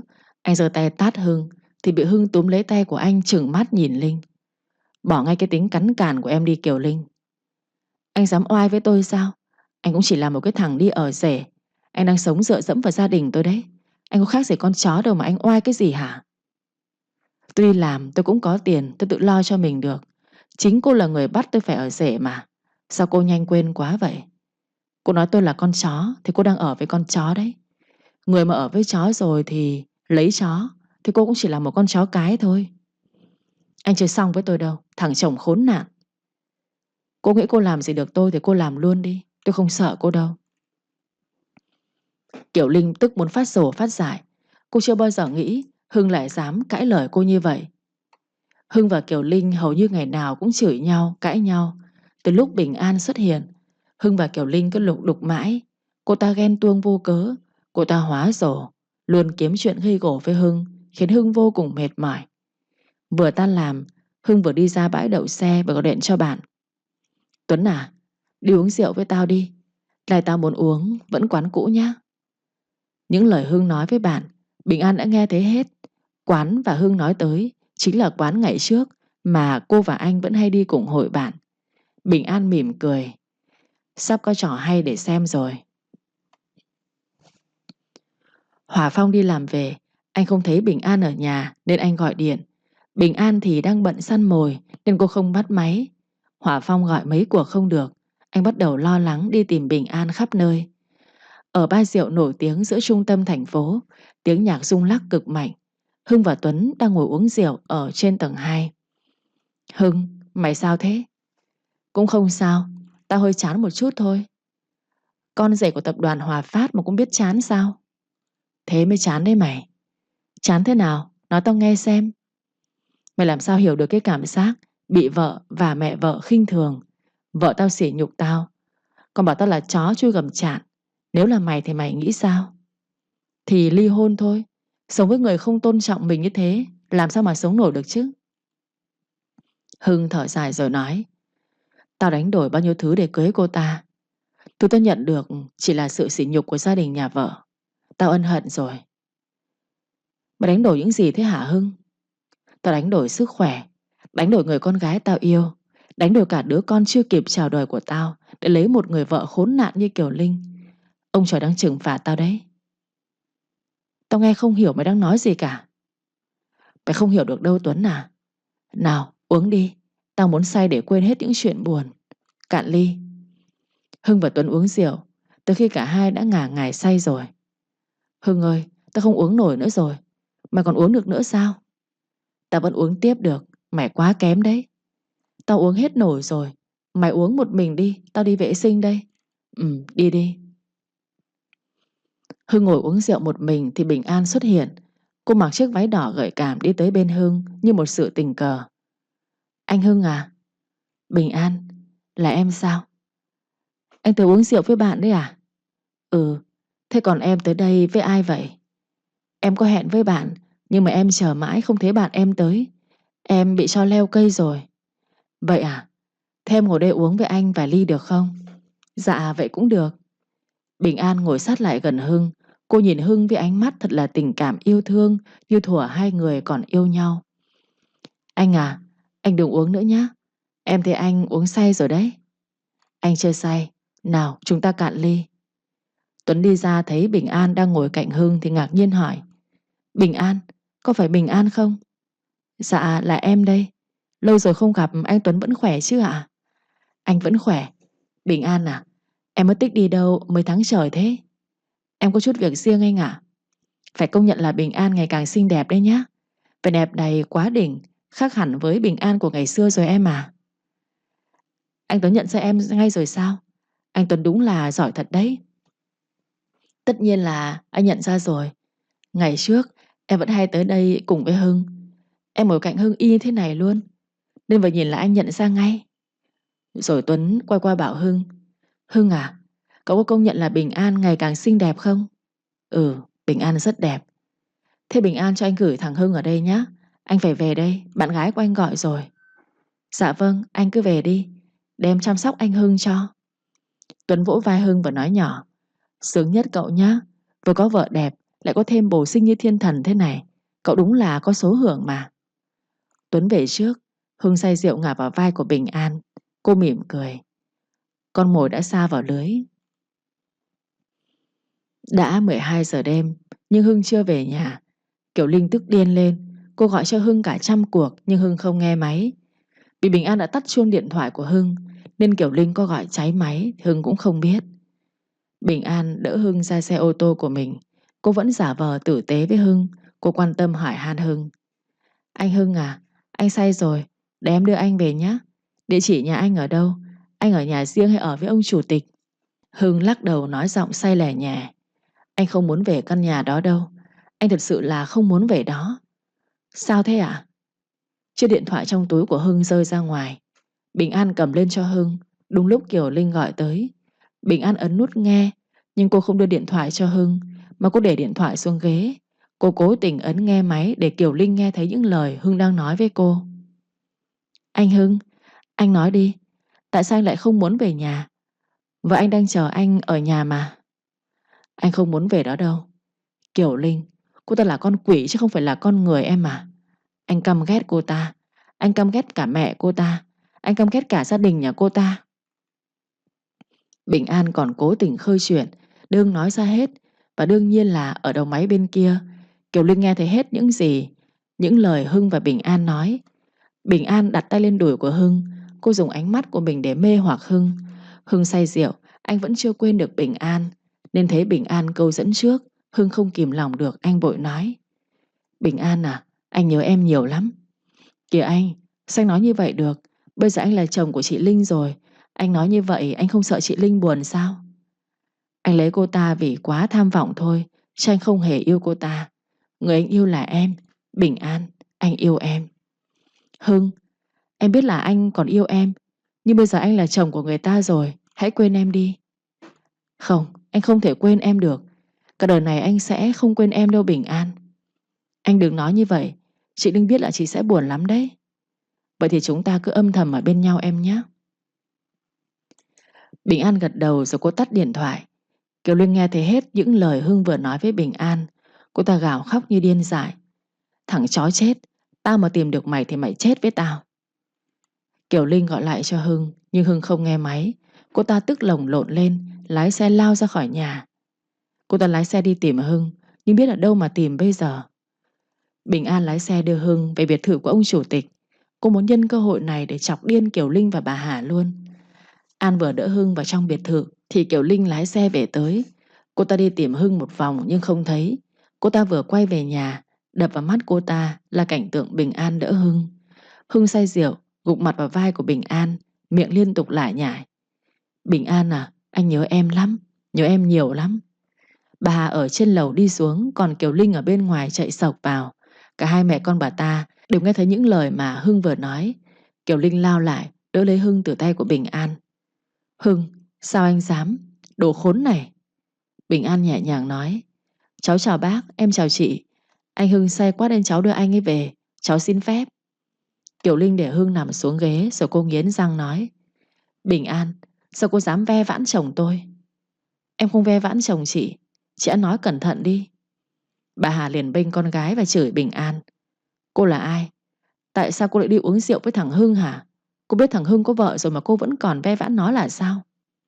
Này bác, cháu và anh Hưng chỉ tình cờ gặp lại nhau ở quán rượu thôi. Cô nghĩ là cô qua mặt được tôi sao? Cô còn non và xanh lắm. Tôi cảnh cáo cô, nếu cô còn ve vãn thằng Hưng lần nữa thì cô đừng trách tôi ác. Cháu hiểu rồi. Bác lại muốn tìm cách hại cháu, giống như 26 năm trước bác hãm hại bác Hương chứ gì. Bà nghe Bình An nói vậy thì bà ta tái mặt, cứng họng không nói được câu nào. Bình An chẹp miệng, nói thẳng vào mặt của bà Hà. Anh Hưng nói anh ấy chán ghét chị Linh lắm rồi. Anh ấy chán cả gia đình nhà bác rồi đấy bác à. Nếu chị Linh mà không giữ cẩn thận là anh Hưng đi mất thật đấy. An nhìn Linh rồi nói với giọng thách thức. Em nói có đúng không chị Linh? Kiều Linh điên máu. Cô lao vào định đánh Bình An thì bị Bình An tát cho hai cái thật mạnh vào mặt. Kiều Linh cứ lồng lên thì Bình An liền tháo guốc nhọn ra. Cô đập thẳng vào đầu của Kiều Linh, khiến Linh choáng váng. Cô ta lăn đùng ra sàn nhà. Bà Hà đỡ con gái, gào ầm ĩ lên. Bình An phủi tay rồi đi thẳng. Cô lái xe về tới cổng thì cô thấy Hòa Phong đang ngồi chờ cô. Bình An, em đi đâu mà anh gọi cho em không được? Có biết là anh lo cho em thế nào không? À, em có chút việc riêng. Điện thoại em để ở trong xe ô tô nên em không biết là anh gọi. Em đi gặp Hưng phải không? Bình An khẽ gật đầu. Vâng, em bắt anh ta phải trả giá vì những việc mà anh ta đã làm với em lúc trước. Hòa Phong liền ôm Bình An vào lòng và nói. An à, em đừng như vậy nữa. Anh sẽ bù đắp tất cả mọi thứ cho em. Em đừng ôm lòng hận thù nữa. Em sẽ cảm thấy mệt mỏi đấy.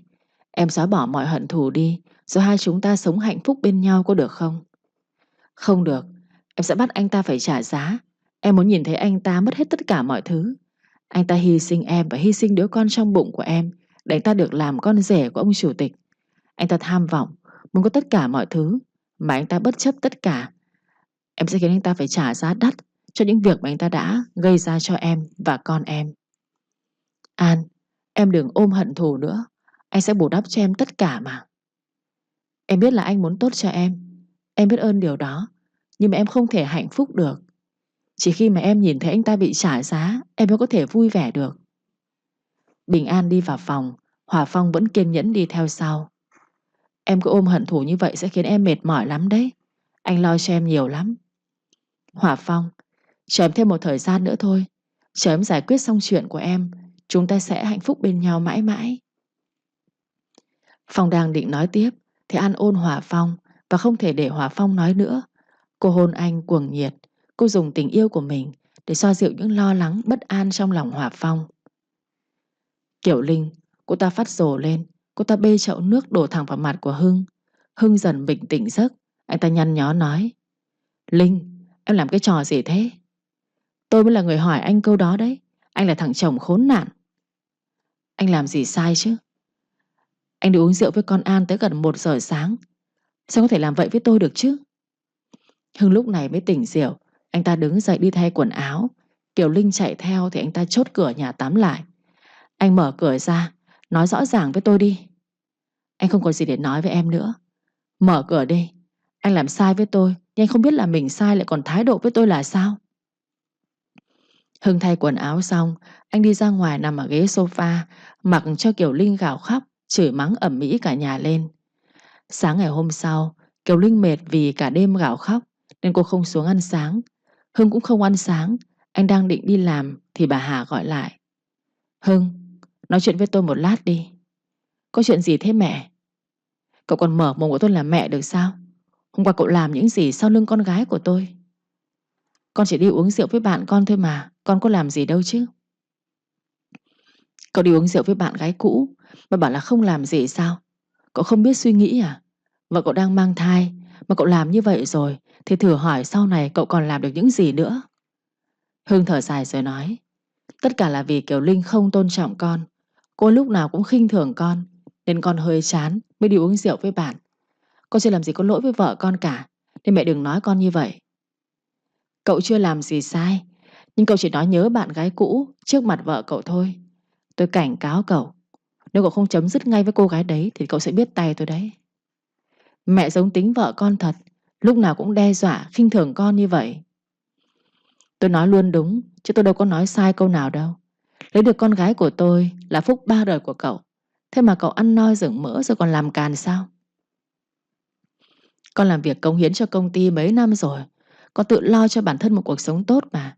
Mẹ đừng nói như vậy được chứ. Cậu làm được cái thá gì hả? Nếu không có con gái của tôi, cậu sẽ không bao giờ có được những thứ này đâu. Đã không biết điều lại còn trở mặt nữa. Đúng là vô phúc. Hưng giận tím mặt. Anh đã nghe bà Hà xúc phạm mình nhiều, nhưng anh không thể làm quen nổi. Anh rất bất mãn. Ngay lập tức anh nghĩ tới chuyện ly hôn với Kiều Linh. Anh chán ghét cuộc sống giàu sang nhưng bị nhà vợ khinh rẻ thế này. Anh là đàn ông, anh có tự trọng. Cứ thế này anh sợ là mình không sống nổi mất. Ông Phát ở trên tầng đi xuống, thấy vợ và con rể đang nói với nhau. Ông liền hỏi: Có chuyện gì thế? Bà Hà liền nói luôn: Ông lại đây mà xem con rể quý hóa của ông đang cãi lộn với tôi đây này. Rốt cuộc là có chuyện gì? Đêm qua con rể ông đi uống rượu với bạn gái cũ tới 1 giờ đêm mới về. Đã vậy, chính bạn gái cũ của cậu ta đưa cậu ta về đây nữa đấy. Ông thấy như vậy có được không hả? Bà đi lên về phòng đi để tôi nói chuyện với con rể. Ông Phát và Hưng ngồi uống trà và nói chuyện. Bố không biết là giữa con và Kiều Linh đã xảy ra chuyện gì, nhưng việc con đi uống rượu với bạn gái cũ là sai. Lần này bố sẽ cho qua, nhưng lần sau mà con còn tái phạm nữa thì bố sẽ xử lý mạnh tay đấy. Con hiểu ý bố nói chứ? Hưng thở dài: Con biết rồi. Nói xong Hưng đứng dậy và đi làm. Anh còn không thèm nói lời xin lỗi nữa. Có lẽ thời gian vừa qua anh đã chịu đựng quá nhiều. Giờ chuyện gì xảy ra anh cũng không quan tâm nữa. Hưng tới công ty và gặp Bình An ở thang máy. Anh Hưng, sao trông anh mệt mỏi thế? Hưng buồn quá, anh gục mặt vào vai của Bình An. An à, anh mệt mỏi quá, em cho anh dựa một chút nhé. Vâng. Bình An còn nhẹ nhàng động viên Hưng. Cố gắng anh nhé, em tin là anh đủ mạnh mẽ để vượt qua tất cả. Cuối cùng chỉ có em là tin anh. Cảm ơn em. Lúc đó thang máy mở ra, Hòa Phong ở bên ngoài đã nhìn thấy cảnh tượng Hưng gục đầu vào vai của Bình An. Anh liền kéo Bình An về phòng làm việc của mình. An, em và anh ta làm cái trò gì thế? Em có làm gì đâu ạ? Em không làm gì, mà để anh ta dựa vào vai của anh của em thế hả? À, thực ra là anh đang ghen. Tại sao em lại làm như thế? Hưng có vợ rồi mà. Em chỉ đang diễn một vai hoàn hảo thôi, chứ em đâu có ngu ngốc mà để anh ta lợi dụng đâu. Đó là cái bẫy mà em răng ra để anh ta phải trả giá thôi. Em nói với anh rồi, chờ em thêm một thời gian nữa thôi. Em khiến cho anh ta mất tất cả. Trả thù xong em sẽ ngoan ngoãn ở bên cạnh anh. Lúc đó em sẽ nghỉ việc ở nhà sinh con, sống hạnh phúc bên anh. Anh cố chờ em thêm một thời gian nữa nhé. Bình An, em đừng trả thù nữa có được không? Linh và Hưng đang mâu thuẫn, họ cãi nhau cả ngày cả đêm, đang có nguy cơ rạn nứt. Cả ngày họ giày vò nhau rồi. Họ đang trả giá rồi đấy. Em bỏ qua cho họ đi. Không, em không muốn. Thế là vẫn chưa đủ đâu anh. Em muốn Hưng phải trả giá nhiều hơn thế nữa. Bình An, nếu mà anh không thể chờ em thì mình chia tay đi. Bình An nói xong, cô đi về phòng làm việc của mình, bỏ mặc Hòa Phong đứng chơi ra đó. Hòa Phong không muốn Bình An cứ lún sâu vào thù hận. Anh muốn bù đắp cho Bình An tất cả những tổn thương mà cô đã phải trải qua. Anh muốn cô sống những tháng ngày hạnh phúc, nhưng cô lại muốn trả thù Hưng xong. Cô muốn Hưng phải thân bại danh liệt, đổ vỡ hôn nhân thì cô mới hả giận được. Tối hôm đó, Hưng lái xe tới trước cổng nhà Hòa Phong để tìm Bình An. Hòa Phong thấy Hưng tới thì anh ra mở cổng. Đến đây làm gì? Tôi tới để tìm Bình An. Bình An bận rồi, anh về đi. Hưng nhếch mép cười rồi nói. Tôi có hẹn đi chơi với Bình An. Anh không biết cái gì thì đừng có nói. Hẹn đi chơi sao? Hưng, anh có vợ rồi đấy. Anh không sợ vợ anh biết rồi cô ấy làm khó Bình An sao? Tôi có cách giải quyết của mình, anh không cần lo. Và tôi nghĩ là anh tránh xa Bình An ra. Đừng có suốt ngày bên cạnh cô ấy lả nhải mấy câu nói vô ích đó nữa. Đồ khốn. Anh mở mồm ra nói câu đó anh không thấy xấu hổ sao? Anh không nghĩ tới Kiều Linh. Cô ta đang mang thai đứa con của anh đấy. Vậy thì đã sao? Cô ta gạ gẫm để lấy tôi bằng được thì cô ta phải chấp nhận thôi. Đồ khốn. Hỏa Phong tức giận đấm thẳng vào mặt của Hưng, khiến Hưng ngã loạng choạng ra phía sau. Anh tiếp tục lao vào đấm Hưng liên tiếp mấy phát, khiến Hưng ngã gục xuống. Bình An ở trong nhà chạy ra can ngăn. Anh Phong, đủ rồi đấy, mau dừng tay lại đi. Phong tức giận bỏ vào trong. Bình An lại đỡ Hưng. Anh có sao không? Hình như anh bị vỡ răng rồi em ạ. Thấy ngày điên lên rồi thì anh phải tránh đi chứ. Sao để đấm ra nông nỗi này hả? Em lo lắng cho anh đấy à? Bình An, chúng mình làm lại từ đầu em nhé. Anh sẽ về ly hôn với Kiều Linh, rồi mình sẽ cưới nhau và sống những tháng ngày hạnh phúc nhé. Bình An mỉm cười. Cuối cùng thì Hưng cũng xa lưới. Đồ khốn, anh chuẩn bị trả giá đi. Ngô Ngọc Hưng đúng là người đàn ông tệ bạc. Nửa năm trước, vì muốn được làm con rể của ông chủ tịch mà Hưng nhẫn tâm hại bạn gái của mình rơi xuống biển trong lúc cô ấy đang mang thai gần 3 tháng. Để đạt được mục đích của mình, Hưng không tủ một thủ đoạn nào cả. Sau mấy tháng làm con rể ông chủ tịch thì Hưng lại thất vọng, bởi vì suốt ngày anh phải nghe những lời nói khó nghe từ chính người vợ và mẹ vợ của mình. Lâu dần anh bắt đầu chán nản. Sự trở về của Bình An đã khiến Hưng có suy nghĩ khác. Trái ngược với tính ghen tuông quá đà của vợ thì Bình An luôn ngọt ngào với Hưng, khiến anh ta bị lú lẫn. Anh ta bắt đầu muốn bỏ Kiều Linh để quay về với Bình An. Hưng đi chơi tới 11 giờ đêm mới về. Kiều Linh tức giận, cô ta cầm cái cốc thủy tinh ném thẳng vào đầu của Hưng, khiến Hưng bị thương và đầu anh bị chảy máu. Đồ khốn, anh đi chơi với cô ta về phải không hả? Hưng giở tay lên đầu của mình, thấy máu đang chảy, anh ta giận dữ nói. Đúng vậy đấy, tôi quá chán cô và quá chán cái gia đình của cô rồi. Ly hôn đi. Anh nói cái gì cơ? Nói lại tôi nghe xem nào. Tôi nói chúng ta ly hôn đi. Cái gì? Anh muốn ly hôn để quay lại với cô ta phải không? Đúng thế, Tôi chán ghét cô rồi. Giải thoát đi, đừng có giày vò nhau nữa. Kiều Linh vô cùng sốc. Cô ta chưa bao giờ nghĩ Hưng sẽ bỏ mặc cô ta trong lúc cô ta đang mang thai thế này. Thế nhưng những lời Hưng nói ra khiến cô ta choáng váng. Hưng thật sự muốn ly hôn để quay lại với Bình An sao? Anh là thằng khốn kiếp. Sao có thể đối xử với tôi như vậy hả? Tôi đang mang thai con của anh đấy. Hưng nhếch mép rồi nói: Chắc gì nó đã là của tôi. Nó là con của thằng khác thì sao hả? Kiều Linh sốc. Cô ta lao vào đánh Hưng, nhưng anh ta đẩy cô ngã xuống. Cô mà còn đánh tôi một lần nào nữa thì cô biết tay tôi đấy. Hở một tí là đánh người thế mà được sao? Đồ khốn kiếp, tôi đánh chết anh, đánh chết anh. Kiều Linh cứ lồng lộn lên để đánh Hưng. Hưng điên quá mới đẩy ngã Kiều Linh, rồi anh ta bỏ đi. Kiều Linh tiếp tục chạy đuổi theo Hưng. Hưng lái xe ra ngoài cổng thì Kiều Linh chặn đầu xe. Cô ta quát ầm ĩ: Anh đứng lại cho tôi. Ai cho anh đi mà anh đi? Mau xuống xe cho tôi. Tránh ra, tôi không muốn sống với người như cô nữa. Anh bảo tôi đi để tới chỗ con đàn bà đó phải không? Đúng vậy đấy. Cô tránh ra đi, tôi không muốn nhìn thấy cái mặt cô nữa. Anh mau xuống xe. Cho dù có chết, tôi cũng phải giữ anh ở đây bằng được. Mau xuống xe cho tôi. Cô tránh ra đi để tôi đi. Nếu không tôi đâm chết cô đấy. Anh cứ đâm đi, nếu như anh đâm được. Cô đang thách thức tôi phải không? Phải, tôi đang thách anh đấy. Vậy cô chết đi. Kiều Linh cứ đứng chặn trước đầu xe ô tô của Hưng, khiến Hưng giận mất kiểm soát. Anh ta liền lái xe đâm thẳng. Kiều Linh cứ nghĩ Hưng không dám đâm mình, nên cô đứng đó và nhắm mắt lại. Rầm, Kiều Linh bị Hưng đâm thẳng vào người, khiến cô văng ra xa. Lúc này Hưng mới tỉnh táo lại. Anh ta hốt hoảng xuống xe, chạy lại đỡ Kiều Linh. Kiều Linh, Kiều Linh, em mở mắt ra nhìn anh đi mà. Hưng thấy Kiều Linh không biết gì nữa mà máu đang chảy. Thế là anh ta hoảng quá, lên xe, lái xe bỏ chạy luôn. Bà Hà ở trong nhà đi ra thấy con gái mình đang nằm trên vũng máu. Bà ta hét lên sợ hãi: Kiều Linh, Kiều Linh ơi! Kiều Linh được đưa đi cấp cứu. Kịp thời cô đã qua cơn nguy kịch, nhưng đứa bé trong bụng cô không còn nữa. Còn Hưng thì bỏ trốn được một ngày thì bị cảnh sát bắt giữ. Cuộc đời Hưng bây giờ đã rẽ sang một hướng khác. Hưng bị truy tố hình sự vì tội cố tình lái xe gây thương tích nghiêm trọng cho người khác. Cuối cùng thì Ngô Ngọc Hưng đánh mất tất cả mọi thứ. Anh ta mất vợ, mất con, mất gia đình, mất sự nghiệp. Hiện tại anh ta đang bị truy tố hình sự, và tương lai sẽ phải trả một cái giá rất đắt cho những việc mà anh ta gây ra. Cuối cùng thì Bình An đã chấp nhận lời cầu hôn của Hòa Phong. Hai người đang chuẩn bị mọi thứ cho đám cưới của mình.